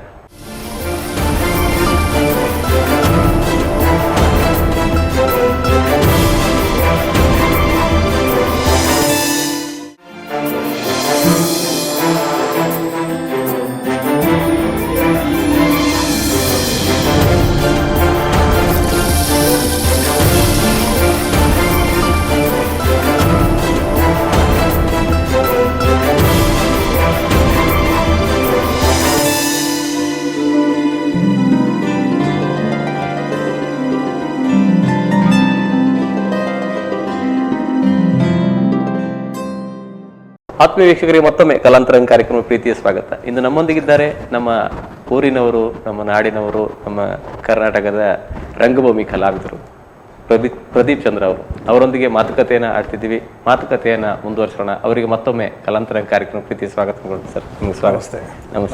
ನಮಸ್ತೆ ಸರ್. ಸರ್, ನಿಮ್ಮ ಮನೆಯವ್ರ ಬಗ್ಗೆ, ಅಂದರೆ ಒಬ್ಬ ಕಲಾವಿದನಿಗೆ ಟೈಮಿಂಗ್ಸ್ ಇರೋದಿಲ್ಲ, ಮನೆಯವರಿಗೆ ಟೈಮ್ ಕೊಡ್ಲಿಕ್ಕೆ ಟೈಮ್ ಇರುವುದಿಲ್ಲ. ಯಾಕಂದ್ರೆ ರಂಗಭೂಮಿಲಿ ಪ್ರಾಕ್ಟೀಸು, ಅದು ಹೋಗುದು, ನೀವಂದ್ರೆ ಬಹಳಷ್ಟು ವರ್ಷಗಳಿಂದ ಕಾರಣ ನಿಮ್ಗೆ ಬಹಳ ತೊಡಗುಗಳಿಗೆ ಜಾಸ್ತಿ ಇರ್ತದೆ. ಮತ್ತೆ ನೀವು ನಿರ್ದೇಶನ ಮಾಡುವಾಗಲೂ ಕೂಡ ಅಷ್ಟೇ, ನೀವು ಅಲ್ಲಿ ಇರಬೇಕು ಜಾಸ್ತಿ, ಮನೆಯಲ್ಲಿ ಇರುವುದು ಕಡಿಮೆ, ಹೊರಗಡೆ ಇರೋದು ಜಾಸ್ತಿ. ಈ ಸಂದರ್ಭದಲ್ಲಿ ನಿಮ್ಮ ಮನೆಯವರ ಬೆಂಬಲ, ಮಕ್ಕಳ ಬೆಂಬಲ ಹೇಗಿದೆ ಸರ್? ಮನೆಯವರ ಬೆಂಬಲ ಇಲ್ಲದಿದ್ರೆ ಕಲಾವಿದನಾಗಿರ್ಲಿಕ್ಕೆ ಸಾಧ್ಯ ಆಗುದಿಲ್ಲ. ಅದೇನ, ಮಾನಸಿಕ ನೆಮ್ಮದಿ ಮುಖ್ಯ. ಆ ವಿಷಯದಲ್ಲಿ ನಾನು ತುಂಬಾ ಲಕ್ಕಿ, ಬಹಳ ದೊಡ್ಡ ಲಕ್ಕಿ. ನನ್ನ ವೈಫ್ ಆಶಾ ಅಂತ, ಇಲ್ಲಿ ಹತ್ರ ಕೊಡವೂರಿನವಳು, ತುಂಬ ಸಾತ್ವಿಕಳು. ನನ್ನ ಇಡೀ ಮನೆ ಜವಾಬ್ದಾರಿಯನ್ನು, ನನ್ನ ತಾಯಿ ಅವರು ವಯಸ್ಸಾದವರು, 2 ಗಂಡು ಮಕ್ಕಳು, ಅವರೆಲ್ಲರ ಜವಾಬ್ದಾರಿಯನ್ನು ನೋಡ್ಕೊಳ್ಳೋದು ಅವಳೇ. ಅವರು ಏನು ಓದ್ತಾ ಇದ್ದಾರೆ, ಏನು ಮಾಡ್ತಾರೆ, ಎಲ್ಲ ಅವಳಿಗೆ ಗೊತ್ತಿರೋದು. ಮತ್ತು ತಾಯಿಯ ಮೆಡಿಸಿನ್ ಆಗಲಿ, ಅವ್ರ ಡಾಕ್ಟರ್ ಅಂತ ಕರ್ಕೊಂಡು ಹೋಗೋದಾಗ್ಲಿ, ಅವ್ರು ಅಡ್ಮಿಟ್ ಆದಾಗ ಅವ್ರು ಇರೋದಾಗ್ಲಿ, ಏನಿದ್ರು ವೈಫ್. ಯಾಕಂದರೆ ನಾನು ಶೂಟಿಂಗ್ ಅಂತ ಬೆಂಗಳೂರಲ್ಲಿ ಇರ್ತೇನೆ. ನಾನು ಊರಿಗೆ ಬಂದಾಗ ನನ್ನ ರಂಗಭೂಮಿ, ಸೋಷಿಯಲ್ ಆಕ್ಟಿವಿಟೀಸ್ ಅಂತ ನಾನು ಹೊರಗಡೆನೇ ಇಡ್ತೇನೆ. ಸೊ ಮನೇಲಿ ಇರೋದು ಬಹಳ ಕಡಿಮೆ. ಸೊ ಅವಳು ಮಾತಾಡ್ಲಿಕ್ಕೆ ಬಂದಾಗ ನನ್ನ ಕೈಲಿ ಒಂದು ಫೋನ್ ಇರುತ್ತೆ, ಯಾವುದೊಂದು ಫೋನ್ ಬರುತ್ತೆ. ಈ ವಿಷಯಕ್ಕೆ ಎಷ್ಟೋ ಸಲ ಚರ್ಚೆ ಆಗ್ತಾ ಇರ್ತಾರೆ. ಆದರೆ ಅದನ್ನೆಲ್ಲ ಮೀರಿ ಅವಳ ಸಹಕಾರ ಇರ್ಲಿಕ್ಕೆ ಹೋಗಿ ಥಿಯೇಟರ್ ಮಾಡ್ಲಿಕ್ಕೆ ಆಗ್ತಾ ಇದೆ. ಒಬ್ಬ ಮಗ ಈಗ ಸದ್ಯಕ್ಕೆ BSc ಇನ್ ಅನಿಮೇಷನ್ ಮಾಡ್ತಾ ಇದ್ದಾನೆ ಬೆಂಗಳೂರಲ್ಲಿ. ಅವನಿಗೂ ಆಕ್ಟಿಂಗ್ ಅಲ್ಲಿ ಆಸಕ್ತಿ ಇದೆ, ಯಕ್ಷಗಾನಗಳನ್ನು ಮಾಡ್ತಾ ಇದ್ದ. ಇನ್ನೊಬ್ಬ 10th ಲಿಟಲ್ ರಾಕ್ ಅಲ್ಲಿ ಕಲಿತಾ ಇದ್ದಾನೆ. ಅವನು ಒಳ್ಳೆಯ ಯಕ್ಷಗಾನ ಮಾಡ್ತಾನೆ. ಅಂಬಲ್ಪಾಡಿ ಲಕ್ಷ್ಮೀ ಜನಾರ್ದನ ಯಕ್ಷಗಾನ ಸಂಘದಲ್ಲಿ ಆಕ್ಟ್ ಮಾಡ್ತಾನೆ. ಹಾಗೆ ಬನ್ನಂಜೆ ಸಂಜೂರಲ್ಲೂ ಯಕ್ಷಗಾನವನ್ನು ಕಲಿತಾ ಇದ್ದಾನೆ. ನಾಟಕಗಳಲ್ಲಿ ಅಭಿನಯಿಸುವ ಆಸಕ್ತಿ ಇದೆ, ಇಬ್ಬರಿಗೂ ಇದೆ. ಮಡದಿಗೆ ಏನಾದ್ರು ಆಸಕ್ತಿ ಇದೆಯಾ ಕಲೆ ವಿಭಾಗ? ಇಲ್ಲ, ಅವಳು ಸಾಕು, ನೀವೊಬ್ಬರೇ ಮನೆ ಬಿಟ್ಟು ಓದೋದು ಸಾಕು. ಈಗ ನಾವು ಹೋದ್ರೆ ಮನೇಲಿ ಒಂದು ಜನ ಇಲ್ಲ, ಜವಾಬ್ದಾರಿ ತಗೊಳ್ಳೋರು ಯಾರು? ಅಲ್ಲ ಸರ್, ಇಬ್ರು ಆಗ್ಲಿ. ಸ್ಟೇಜಿನ ಹತ್ರ ಬರ್ಲಿಕ್ಕೆ ಕೇಳ್ತಾ ಇರಲಿಲ್ಲ, ಹಿಂದ್ಗಡೆ ನಾವು ಕೆಲಸ ಕೊಟ್ಟರೆ ಬೇಕಾದ್ರೆ ಮಾಡ್ತಾರೆ. ಈವನ್ ನನಗೆ ಸಹ ಅಷ್ಟೇ, ನನ್ನ ಯಾವುದೇ ಶೂಟಿಂಗ್ ಇದ್ರೆ, ಈಗ ಕಲರ್ಸ್ ಇದು ಯಾವುದೋ ಪ್ರಾಜೆಕ್ಟ್, ಅದಕ್ಕೆ ಈ ಕಾಸ್ಟ್ಯೂಮು, ಅಥವಾ ಉದಯದಾರ ಇದು ಸ್ಟಾರ್ಸ್ ವರ್ಣದ ಈ ಕಾಸ್ಟ್ಯೂಮ್ಸ್, ಈ ನಾಟಕದ್ದು ಸಾಂಬ ಶಿವ ಪ್ರಾಸ ಅಂತ ಕಾಸ್ಟ್ಯೂಮ್ ಇದು, ಕಾಲಚಕ್ರದ ಕಾಸ್ಟ್ಯೂಮ್ ಆದರೆ ಇದು, ಮತ್ತೊಂದು ನಾಟಕ ಕಾಸ್ಟ್ಯೂಮ್ ಇದು ಎಲ್ಲವನ್ನು ಸಪರೇಟ್ ಮಾಡಿ ಆ ಚೀಲಕ್ಕೆ ಹಾಕಿಡೋದು, ಒದ್ ಮಾಡೋದು ಎಲ್ಲ ಅವಳೇ. ನೆಕ್ಸ್ಟ್ ನಾಳೆ ನಾಟಕ ಶೋ ಇದೆ ಅಂತ ಹೇಳಿದ್ರೆ, ಆ ನಾಟಕಕ್ಕೆ ಏನೆಲ್ಲ ಸಂಬಂಧಪಟ್ಟದ್ದು ಬೇಕು ಅದೆಲ್ಲವನ್ನು, ಅದಕ್ಕೆ ಆರ್ನಮೆಂಟ್ಸ್ ಯಾವುದು, ಇನ್ನೊಂದು ಯಾವುದು ಎಲ್ಲ ತೆಗೆದು ಕೊಡೋದು ಅವಳೇ. ವಾಶ್ ಮಾಡಿ ನನಗೆ ನೆನಪೋಗಿರ್ತದೆ, ಕೆಲವೊಮ್ಮೆ ಅವಳು ನೆನಪು ಮಾಡ್ತಾಳೆ, ನೋಡಿ ಇದೊಂದು ಬಿಟ್ಟು ಹೋಗಿದ್ದೀರಿ ಅಂತ. ಸೌಭಾಗ್ಯ, ನಿಜವಾಗಿ ಅದೊಂದು ಯೋಗ ಸರ್, ನಿಜವಾಗಿ ಎಲ್ಲರಿಗೂ ಅದು ಒಲ್ದು ಬರುದು. ಯಾಕಂದ್ರೆ ಅವರು ಅದನ್ನ ಶ್ರದ್ಧೆ ಇಟ್ಟು ಅವ್ರು ಮಾಡ್ತಾರಂದ್ರೆ ನಿಮ್ಮಲ್ಲಿ ಅವರು ಅಂದ್ರೆ ನಿಮ್ಮನ್ನ ಇನ್ನೂ ಎತ್ತರಕ್ಕೆ ಏರಿಸಬೇಕು ಅಂತ ಅವರ ಮನಸ್ಸಲ್ಲಿದೆ. ನಾಟಕ ಕಲಾವಿದನಾಗಿ ಇನ್ನೂ ಈಗಲೇ ಬಹಳಷ್ಟು ಹೆಸರು ಮಾಡಿದ್ರೆ ಇನ್ನೂ ಬಹಳಷ್ಟು ಹೆಸರು ಮಾಡ್ಲಿ ನಮ್ಮ ಪತಿರಾಯರು ಅಂತ ಅಲ್ಲ ಸರ್. ಮತ್ತೆ ಅದೊಂದು ಬೇಕು ಸರ್, ಮನೆಯಲ್ಲಿ ಸಪೋರ್ಟ್, ನಿಜವಾಗಿ ಸಪೋರ್ಟ್ ಇದ್ರೆ ಏನ್ ಬೇಕಾದ್ರೂ ಮಾಡ್ಬೋದು. ಮಾನಸಿಕವಾಗಿ ನೆಮ್ಮದಿದ್ರೆ ನೀವು ನಿಮ್ಮ ಪಾಡಿಗೆ ನೀವು ಮಾಡಿ, ನಾವೆಲ್ಲ ನೋಡ್ಕೊಳ್ತೇವೆ ಅಂತ ಒಬ್ರು ಹೇಳಿದ್ರೆ ಅದೇ ಒಂದು ಆನೆ ಬಲ ಅಲ್ಲ ಸರ್. ಅಲ್ಲ ಸರ್, ಖಂಡಿತ. ಅದೇ ಸರ್ ತಮ್ಮ ನಾಟಕಗಳು ದೇಶದೊಳಗೆ ವಿದೇಶದಲ್ಲಿ ಅದರ ಬಗ್ಗೆ ಒಂದೆರಡು ಮಾತು ಸರ್. ಹೊರಗಡೆ ನಾನು ಪ್ರಥಮ ಬಾರಿಗೆ ಹೊರಗಡೆ ಹೋಗಿದ್ದು ರಂಗಭೂಮಿ ತಂಡ, ಆಗ ತಂದೆಯವರ ನಿರ್ದೇಶನ 92ರಲ್ಲಿ ಬೆಹರಿನಲ್ಲಿ ಸಂಜೀವಿನಿ ನಾಟಕ ಮತ್ತು ಗುವೇಲ್ ಕಲಾವಾತನ್ ಅಂತ. ಗುವೇಲ್ ಕಲಾವಾತನ್ ನಮ್ಮ ತಂದೆಯವರು ಆನಂದ ಗಾಣಿಕೆರೆ ಬರೆದದ್ದು ಒಂದು ತುಳುವಿನ ಈ ಮಾಡರ್ನ್ ಸ್ಟೈಲಿಯ ತುಳು ನಾಟಕದಲ್ಲಿ ಪ್ರಥಮ ನಾಟಕ ಅಂತ ಹೇಳಿ ನಾನು ಬಯಸ್ತೇನೆ. ಆ ನಂತರ ಒರೆಡ್ದೊರೆ ಅಸಲ್ ಇರ್ಬೋದು, ಮತ್ತೊಂದು ಇರ್ಬೋದು, ಅಲ್ಲ ನಂತರದ್ದು. ಇದು 92ಅಲ್ಲೇ ಗುವೇಲ್ ಕಲಾವಾತನ್ ಅಂತ ನಾಟಕ. ಭಾಳ ಸ್ಟಾರ್ಟ್ ಟು ಎಂಡ್ ಅದ್ಭುತವಾದ ಕಾಮಿಡಿ ಅದು. ಒಂದು ಅದರಲ್ಲಿ ಒಂದು ಭಾಳ ಒಂದು ಒಳ್ಳೆಯ ಸೀನ್ ಹೇಳಿದರೆ ನಮ್ಮ NR ಬಳ್ಳಾಳ್ರು ಮತ್ತು ರಾಜಗೋಪಾಲ್ ಶೇಟ್ ಯಾರೋ ತಿಳಿಯರೋದಿನ್ನ ಭುಜಬಲದ ಪರಾಕ್ರಮ ಅಂತ ಹೇಳ್ಕೊಂಡು ಅದರಲ್ಲೇ ಇಬ್ಬರು ಹಾಡಲ್ಲೇ ಬೈಕೋತಾರೆ. ಅಂದ್ರೆ ಇದೇ ಟೋನ್ ಹಿಡ್ಕೊಂಡು ತುಳುವಲ್ಲಿ ಬೈಕ್ ಒಬ್ಬರು ಪೋಸ್ಟ್ ಮ್ಯಾನ್, ಒಬ್ಬರು ಲೈನ್ ಮ್ಯಾನ್. ಅಲ್ಲಿ ಅರ್ಜುನ ಒಬ್ಬರು ಒಬ್ಬರು ಪೋಸ್ಟ್ ಮ್ಯಾನ್, ಒಬ್ಬರು ಲೈನ್ ಮ್ಯಾನ್. ಅದು ಬಹಳ ಅದ್ಭುತವಾಗಿ ಅಂತ ಅಭಿನಯ ಮಾಡ್ತಿದ್ರು. ಇದನ್ನ ಹೇಳಿದಾಗೆ ಅದೆಲ್ಲ ನನಗೆ ನಮ್ಗೆ ಕಲೀಲಿಕ್ಕೆ ಪ್ರೇರಣೆ ಆದಂಥವ್ರು.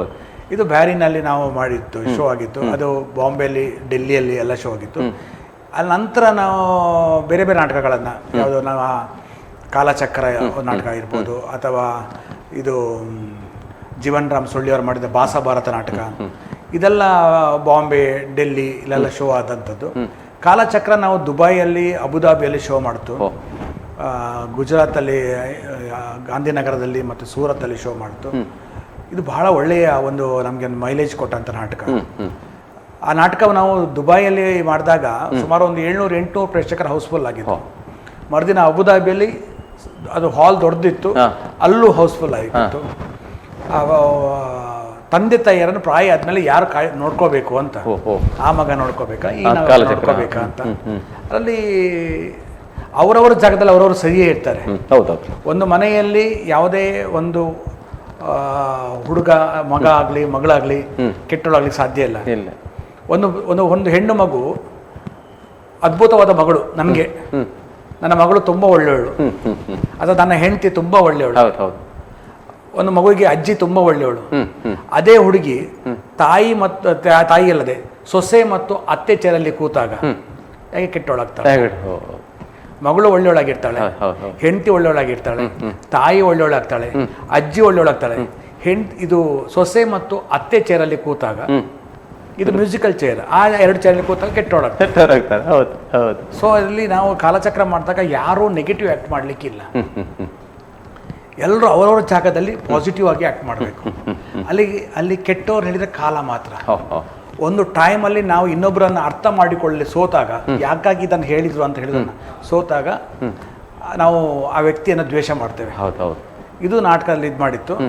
ಆ ನಾಟಕದ ಬಹಳ ದೊಡ್ಡ ಒಂದು ಪರಿಣಾಮವನ್ನು ಹೇಳ್ತೇನೆ. ನಾನು ಪ್ಯಾಕೇಜ್ ಟೂರ್ಸಲ್ಲಿ ನಾನು ಪೂರ್ಣಿಮಾ ಟ್ರಾವೆಲ್ಸ್ ಮಾಡ್ತಿದ್ದೆ. ಅಲ್ಲಿ ಕೆಲಸ ಮಾಡ್ತಾಗ ಒಬ್ಬರು ಹಂಗೆ ಫೋನ್ ಮಾಡಿದ್ರು, ಸರ್ ಸ್ವಲ್ಪ ಮಾತಾಡಬೇಕು ಅಂತ. ನನ್ನಲ್ಲಿ ನಾಟಕ ಶೋ ಆದರೆ ನಾವು ಹವ್ಯಾಸಿಗಳು, ನಾವು ಪ್ರೊಫೆಷನಲ್ಸ್ ಅಲ್ಲ, ಫ್ರೀ ಇದ್ರಷ್ಟೇ ಮಾಡೋದು, ಇಲ್ಲ ಮಾತಾಡಬೇಕು ಅಂತ. ಹೀಗೆ ಬಂದರು, ಬಾಗಿಲು ಹತ್ರ ಇಣಿಕಿ ನೋಡ್ತಾ ಇದ್ರು. ಒಳಗೆ ಬನ್ನಿ ಅಂತ ಹೇಳಿದೆ. ಬಂದರು, ಕೈ ಹಿಡ್ಕೊಂಡ್ರು, ಗೋಳು ಅಂತ ಹತ್ತು ಬಿಟ್ಟು. ನಂಗೆ ಆಶ್ಚರ್ಯ ಆಯಿತು. ತನ್ನಪ್ಪ ನೀರು ಕೊಟ್ಟೆ, ಏನಾಯಿತು ಕೇಳಿದೆ. ಇಲ್ಲ, ನಿಮ್ಮ ಕಾಲಚಕ್ರ ನಾಟಕ ನೋಡಿದೆ. ಸರಿ, ಏನಾಯಿತು ಹೇಳಿ. ನನ್ನ ಹೆಂಡತಿಗೆ ಮತ್ತು ನನ್ನ ತಾಯಿಗೆ ಯಾವತ್ತೂ ಜಗಳ ಆಗ್ತಿತ್ತು. ನಾವು ಬೇರೆ ಮನೆಯಲ್ಲಿತ್ತು. ಯಾಕೋ ಗೊತ್ತಿರೋದು ಸರ್, ನಮ್ಮ ನಾಟಕ ನೋಡ್ತು. ಮನೆಗೆ ಹೋದ್ಮೇಲೆ ನಾವಿಬ್ರು ಡಿಸೈಡ್ ಮಾಡ್ತು, ನಾವು ವಾಪಸ್ ಅದೇ ಮನೆಗೆ ಹೋಗಬೇಕು.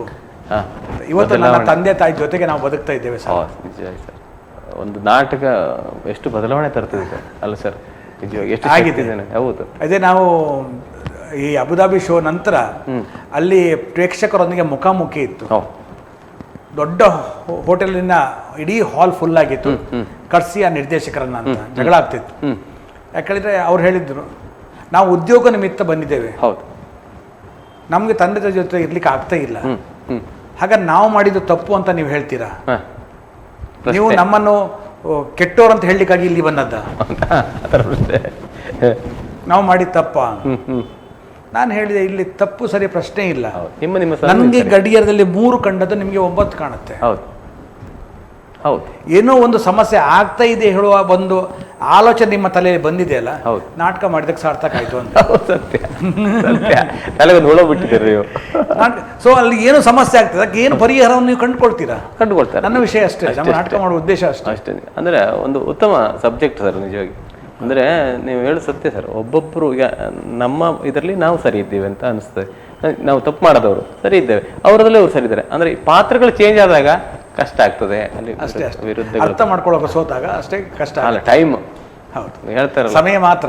ಕಾಲಕ್ಕೆ ಅದಕ್ಕೆ ನಾವು ಹಿಂದ್ಗಡೆ ಸ್ಟೇಜ್ನ ಹಿಂದ್ಗಡೆಯಲ್ಲಿ ದೊಡ್ಡ ಗಡಿಯಾರ ಇಟ್ಟಿತ್ತು. ಆ ದೊಡ್ಡ ಗಡಿಯಾರನ ಒಬ್ಬರೇ ಮುಚ್ತಾ ಬರ್ತಾರೆ, ಅದರ ಪೆಂಡಲಮ್ ಅನ್ನ. ಯಾಕೆ ಮುಚ್ಚುದು ಅಂತ ಹೇಳಿದ್ರೆ, ನನಗೆ ಅವನಾಗುದಿಲ್ಲ, ನನಗೆ ಇವನಾಗುದಿಲ್ಲ, ನನಗೆ ಮತ್ತೊಬ್ರು ಆಗುದಿಲ್ಲ, ನಮ್ಮನ್ನು ನಾವೇ ರಿಸ್ಟ್ರಿಕ್ಷನ್ ಮಾಡ್ತಾ ಬರ್ತೀವಿ. ಅಷ್ಟೊತ್ತಿಗೆ ನಮ್ಮ ಸಮಯ ಮುಗ್ದಿರ್ತದೆ. ಅರ್ಥ ಇದೆ ಸರ್ ನಿಜವಾಗಿ. ನಮ್ಮ ಸಮಯ ಮುಗ್ದಿರ್ತದೆ. ನಾವು ಟೈಮ್ ವೇಸ್ಟ್ ಮಾಡಿ ಇನ್ನೊಬ್ಬರನ್ನ ದೂಷಣೆ ಮಾಡೋದ್ರಲ್ಲಿ ಇದು ಮಾಡ್ತಾ ಮಾಡ್ತಾ ಮಾಡ್ತಾ ನಮ್ಮನ್ನು ನಾವು ದೂಷಣೆ ಮಾಡ್ಕೊಂಡು ನಾನು ಮಾತ್ರ ಸರಿ ಅನ್ನೋದ್ರಲ್ಲಿ ನಮ್ಮ ಸಮಯ ಮುಗ್ದಿರ್ತದೆ. ಖಂಡಿತ ಖಂಡಿತ. ಖಂಡಿತ. ಅದೇ ತರ ನಾನು ಯೂಟರ್ ನಾಟಕದಲ್ಲಿ ಮಾಡಿದ್ದೆ. ಒಂದು ಸ್ಟೇಜಿನ ಲೆಫ್ಟ್ ಮತ್ತು ರೈಟ್ ಅಲ್ಲಿ ಒಂದು ಸರ್ಕಲ್ ಅನ್ನ ಕಟ್ ಮಾಡಿ ಒಂದು ಕಡೆ ಹೀಗೆ ಓಪನ್ ಆಗಿಟ್ಟಿದೆ, ಇನ್ನೊಂದು ಕಡೆ ಹೀಗೆ ಕ್ಲೋಸ್ ಆಗಿಟ್ಟಿದೆ. ನಾವು ಅನ್ಕೊಳ್ತೇವೆ, ಅವಳು ಮಕ್ಕಳು ಹೇಳ್ತಾರೆ ನಾವು ತುಂಬಾ ಮಾಡರ್ನ್, ನಾವು ಓಪನ್ ಮೈಂಡೆಡ್ ಅಂತ. ಇಲ್ಲಿ ಹಿರಿಯ ತರೆಗಳು ಓಪನ್ ಆಗಿರ್ತಾರೆ, ಅವ್ರು ಎಲ್ಲದಕ್ಕೂ ತೆಗೆದುಕೊಂಡಿರ್ತಾರೆ. ಇವರಿಗೆ ಮಕ್ಕಳೆಲ್ಲ ಫಾರಿನ್ನಲ್ಲಿ ಎಲ್ಲೆಲ್ಲೂ ಇರ್ತಾರೆ, ಒಬ್ಬಂಟಿಯಾಗಿರ್ತಾರೆ. ಇವರಿಗೆ ಬದುಕಲ್ಲಿ ಒಂದು ಸಂಗಾತಿ ಬೇಕು ಅಂತ ಅನಿಸ್ತದೆ. ಸಂಗಾತಿ ದೇಹಕ್ಕಲ್ಲ, ಮನಸ್ಸಿಗೆ. ಒಂದು ಹಂತದ ಪ್ರಾಯದಲ್ಲಿ ಒಂದು ಹಂತ ಆದ ನಂತರ ಮನಸ್ಸಿಗೆ ಸಂಗಾತಿ. ನಮ್ಮ ಕಷ್ಟಗಳನ್ನ, ನಮ್ಮ ಖುಷಿಗಳನ್ನ, ನಮ್ಮ ದುಃಖವನ್ನು ಹಂಚಿಕೊಳ್ಳಲಿಕ್ಕೆ ಯಾರಾದ್ರು ಬೇಕು ಅಂತ ಅನಿಸ್ತದೆ. ಅದಕ್ಕಾಗಿ ಅವರಿಗೆ ಸಂಗಾತಿ ಬೇಕು ಅನ್ಸ್ತದೆ. ಆದರೆ ಇಲ್ಲಿಯ ಮಕ್ಕಳು, ತೆರೆದುಕೊಂಡಿದ್ದಂಥ ಮಕ್ಕಳು, ಅವ್ರು ಹೇಳ್ತಾರೆ, ನನ್ನ ಅಪ್ಪನಿಗೆ ಈ ಏಜಲ್ಲಿ ಒಬ್ಬರು ಹೆಂಗಸಬೇಕಾಗಿತ್ತು, ನನ್ನ ತಾಯಿಗೆ ಈ ಏಜಲ್ಲಿ ಒಂದು ಗಂಡಸಬೇಕಾ. ಆ ಥರ ಆ ಕತೆ ಅದು ಹಾಗೆ ಅನಿಸ್ತದೆ.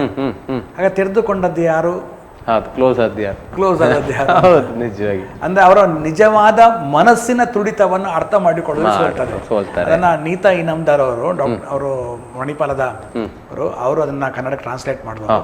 ಬಹಳ ಒಳ್ಳೆಯ ನಾಟಕ ಕೃತಿ, ಚೆನ್ನಾಗಿ ಮಾಡಿದ್ರು.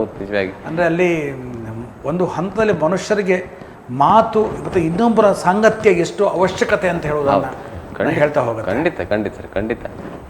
ಉತ್ತಮ ನಾಟಕಗಳು ಸರ್. ನೀವು ಹೇಳಿದಗಳು ನಮಗೂ ನೋಡ್ಬೇಕಂತ ಒಂದು ನಾಟಕಗಳು ಖಂಡಿತವಾಗಿ ನಮ್ಮ ಸನ್ನಿಧದಲ್ಲಿ ಆದರೆ ಖಂಡಿತವಾಗಿ ನೋಡ್ತೇವೆ. ಆದರೆ ಸರ್, ರಂಗಭೂಮಿ ಸಂಸ್ಥೆಯ ಬಗ್ಗೆ ಸ್ವಲ್ಪ ನೀವು ತಿಳಿಸಿ ಸರ್. ಅಂದರೆ ಬಹಳಷ್ಟು ವರ್ಷಗಳ ಇತಿಹಾಸವಿದೆ. ಆ ಸಂಸ್ಥೆಯಿಂದ ಹಲವಾರು ಕಲಾವಿದರು ಪರಿಚಯ ಆಗಿದ್ದಾರೆ, ದೊಡ್ಡ ದೊಡ್ಡ ಕಲಾವಿದರು ಕೂಡ ಆಗಿದ್ದಾರೆ. ರಂಗಭೂಮಿ ಬಗ್ಗೆ ಹೇಳ್ತಾ ಹೋದ್ರೆ ನನಗೆ ತುಂಬ ಸಮಯ ಬೇಕು. ಸಂಕ್ಷಿಪ್ತವಾಗಿ ಹೇಳಿ ಸರ್. ಕ್ರಿಶ್ಚಿಯನ್ ಹೈಸ್ಕೂಲು ಅಲ್ಲಿ ಒಂದು ಸ್ಟೇಜ್ ಕಟ್ಟಬೇಕು ಅಂತ 63ರಲ್ಲಿ ಒಂದು ಇದಾಗತ್ತೆ. ಅಲ್ಲಿ ಒಬ್ರು ಕರೆ ಮಾಡಿದ್ದಾರೆ, ಅವ್ರ ಹತ್ರ ಮಾತಾಡಿ ಮತ್ತೆ ಮುಂದುವರಿಸೋಣ. ಯಾರು ಅಂತ ಅವ್ರು ಹೇಳೋದಿಲ್ಲ, ನೋಡುವ ಯಾರು ಅಂತ. ಸರ್ ನಮಸ್ಕಾರ. ನಮಸ್ತೆ. ನಮಸ್ತೆ. ನಿಮಗೆ ಕಲಾಂತರಂಗ ಕಾರ್ಯಕ್ರಮಕ್ಕೆ ಸ್ವಾಗತ. ಓ ಧನ್ಯವಾದಗಳು ಸರ್. ಇಂದು ನಮ್ಮೊಂದಿಗೆ ಇದ್ದಾರೆ ನಿಮ್ಮ ಆತ್ಮೀಯರಿದ್ದಾರೆ, ಪ್ರದೀಪ್ ಸರ್ ಇದ್ದಾರೆ. ಅವರೊಂದಿಗೆ ಮಾತುಕತೆ ನಾಡಿ. ನೀವು ಯಾರು ಅಂತ ಹೇಳ್ಬೇಡಿ, ನೋಡು ಅವ್ರಿಗೆ ಗೊತ್ತಾಗುತ್ತೆ. ನೋಡುವ. ಮಾತಾಡಿ sir. Okay sir. Hello hello hello. Pradeep ಅಣ್ಣ ನಮಸ್ತೆ. ಅಭಿನಂದನೆಗಳು. ಯಾರು ಗೊತ್ತಾಗಿಲ್ಲ. ಶುಭಾಶಯಗಳು, ಅಭಿನಂದನೆಗಳು. ಗಿರೀಶ್ ತಂತ್ರಿ ಅವರ ಶ್ರುತಿ ಹಿಡಿದ್ರು ಸರ್ ಅವರು.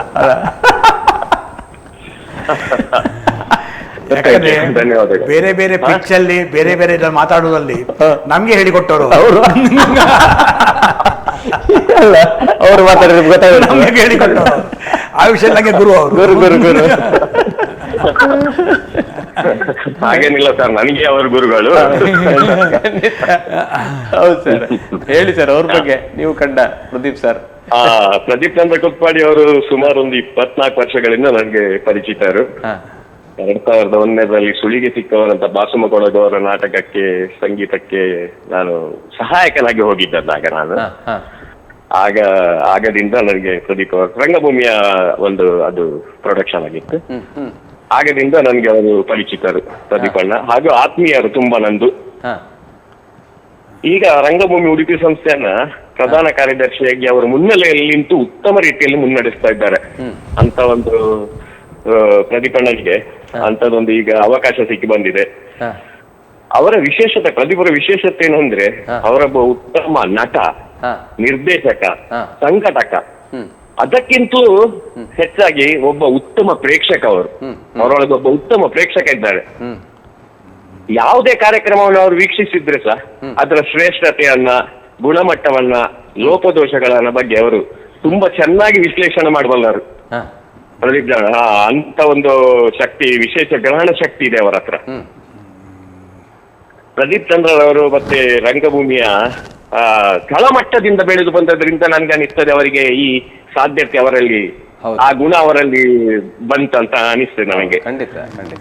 ಚಿಕ್ಕದಿಂದ ಅವರು ಆ ರಂಗಭೂಮಿಯ ಒಡನಾಟದಲ್ಲಿ ಇದ್ದವರು. ಅವರ ತಂದೆಯವರು ಪ್ರಧಾನ ಕಾರ್ಯದರ್ಶಿಯಾಗಿ ಅಧ್ಯಕ್ಷರಾಗಿ ಆನಂದ ಗಾಣಿಗರ್ ಅಂತ, ಕೀರ್ತಿಶೇಷ ಆನಂದ ಗಾಣಿಗರು, ಅವರು ರಂಗಭೂಮಿಯನ್ನು ಮುನ್ನಡೆಸ್ತಾ ಇದ್ರು. ಅವರ ಜೊತೆಯಲ್ಲಿ ಅವರು ಎಲ್ಲ ನಾಟಕಗಳಿಗೆ ಬರ್ತಾ ಇದ್ರಂತೆ ನೋಡ್ಲಿಕ್ಕೆ. ಏನ್ ಕಾರ್ಯಕ್ರಮ ಆದ್ರೂ ಅವರ ಜೊತೆಯಲ್ಲಿ ಬಂದವರು. ಹಾಗೆ ಇವರಲ್ಲಿ ಆ ಗುಣಗಳು ಬೆಳೆದು ಬಂತಂತ ನಾನು ಭಾವಿಸ್ತೇನೆ. ಖಂಡಿತ ಹೌದು ಸರ್.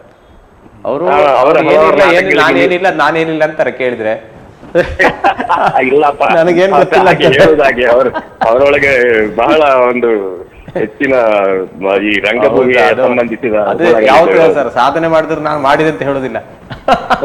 ಹೌದು ಸರ್. ಏನು ಮಾಡದವ್ರೆ ಕೂಡ ತುಳುಕುದಿಲ್ಲ, ಅರ್ಧ ಬರ್ತಿದೆ, ತುಳುಕುದು ಜಾಸ್ತಿ. ಇಲ್ಲ ಗಿರೀಶಣ್ಣ ಸಾಕು, ಗಿರೀಶಣ್ಣ ಸಾಕು. ಇವರ ನಿರ್ದೇಶನದ ಹಲವಾರು ನಾಟಕಗಳಿಗೆ ನಾನು ಸಂಗೀತ ನಿರ್ದೇಶನ ಮಾಡ್ಲಿಕ್ಕೆ ನಂಗೆ ಅವಕಾಶ ಸಿಕ್ಕಿತ್ತು ಸರ್.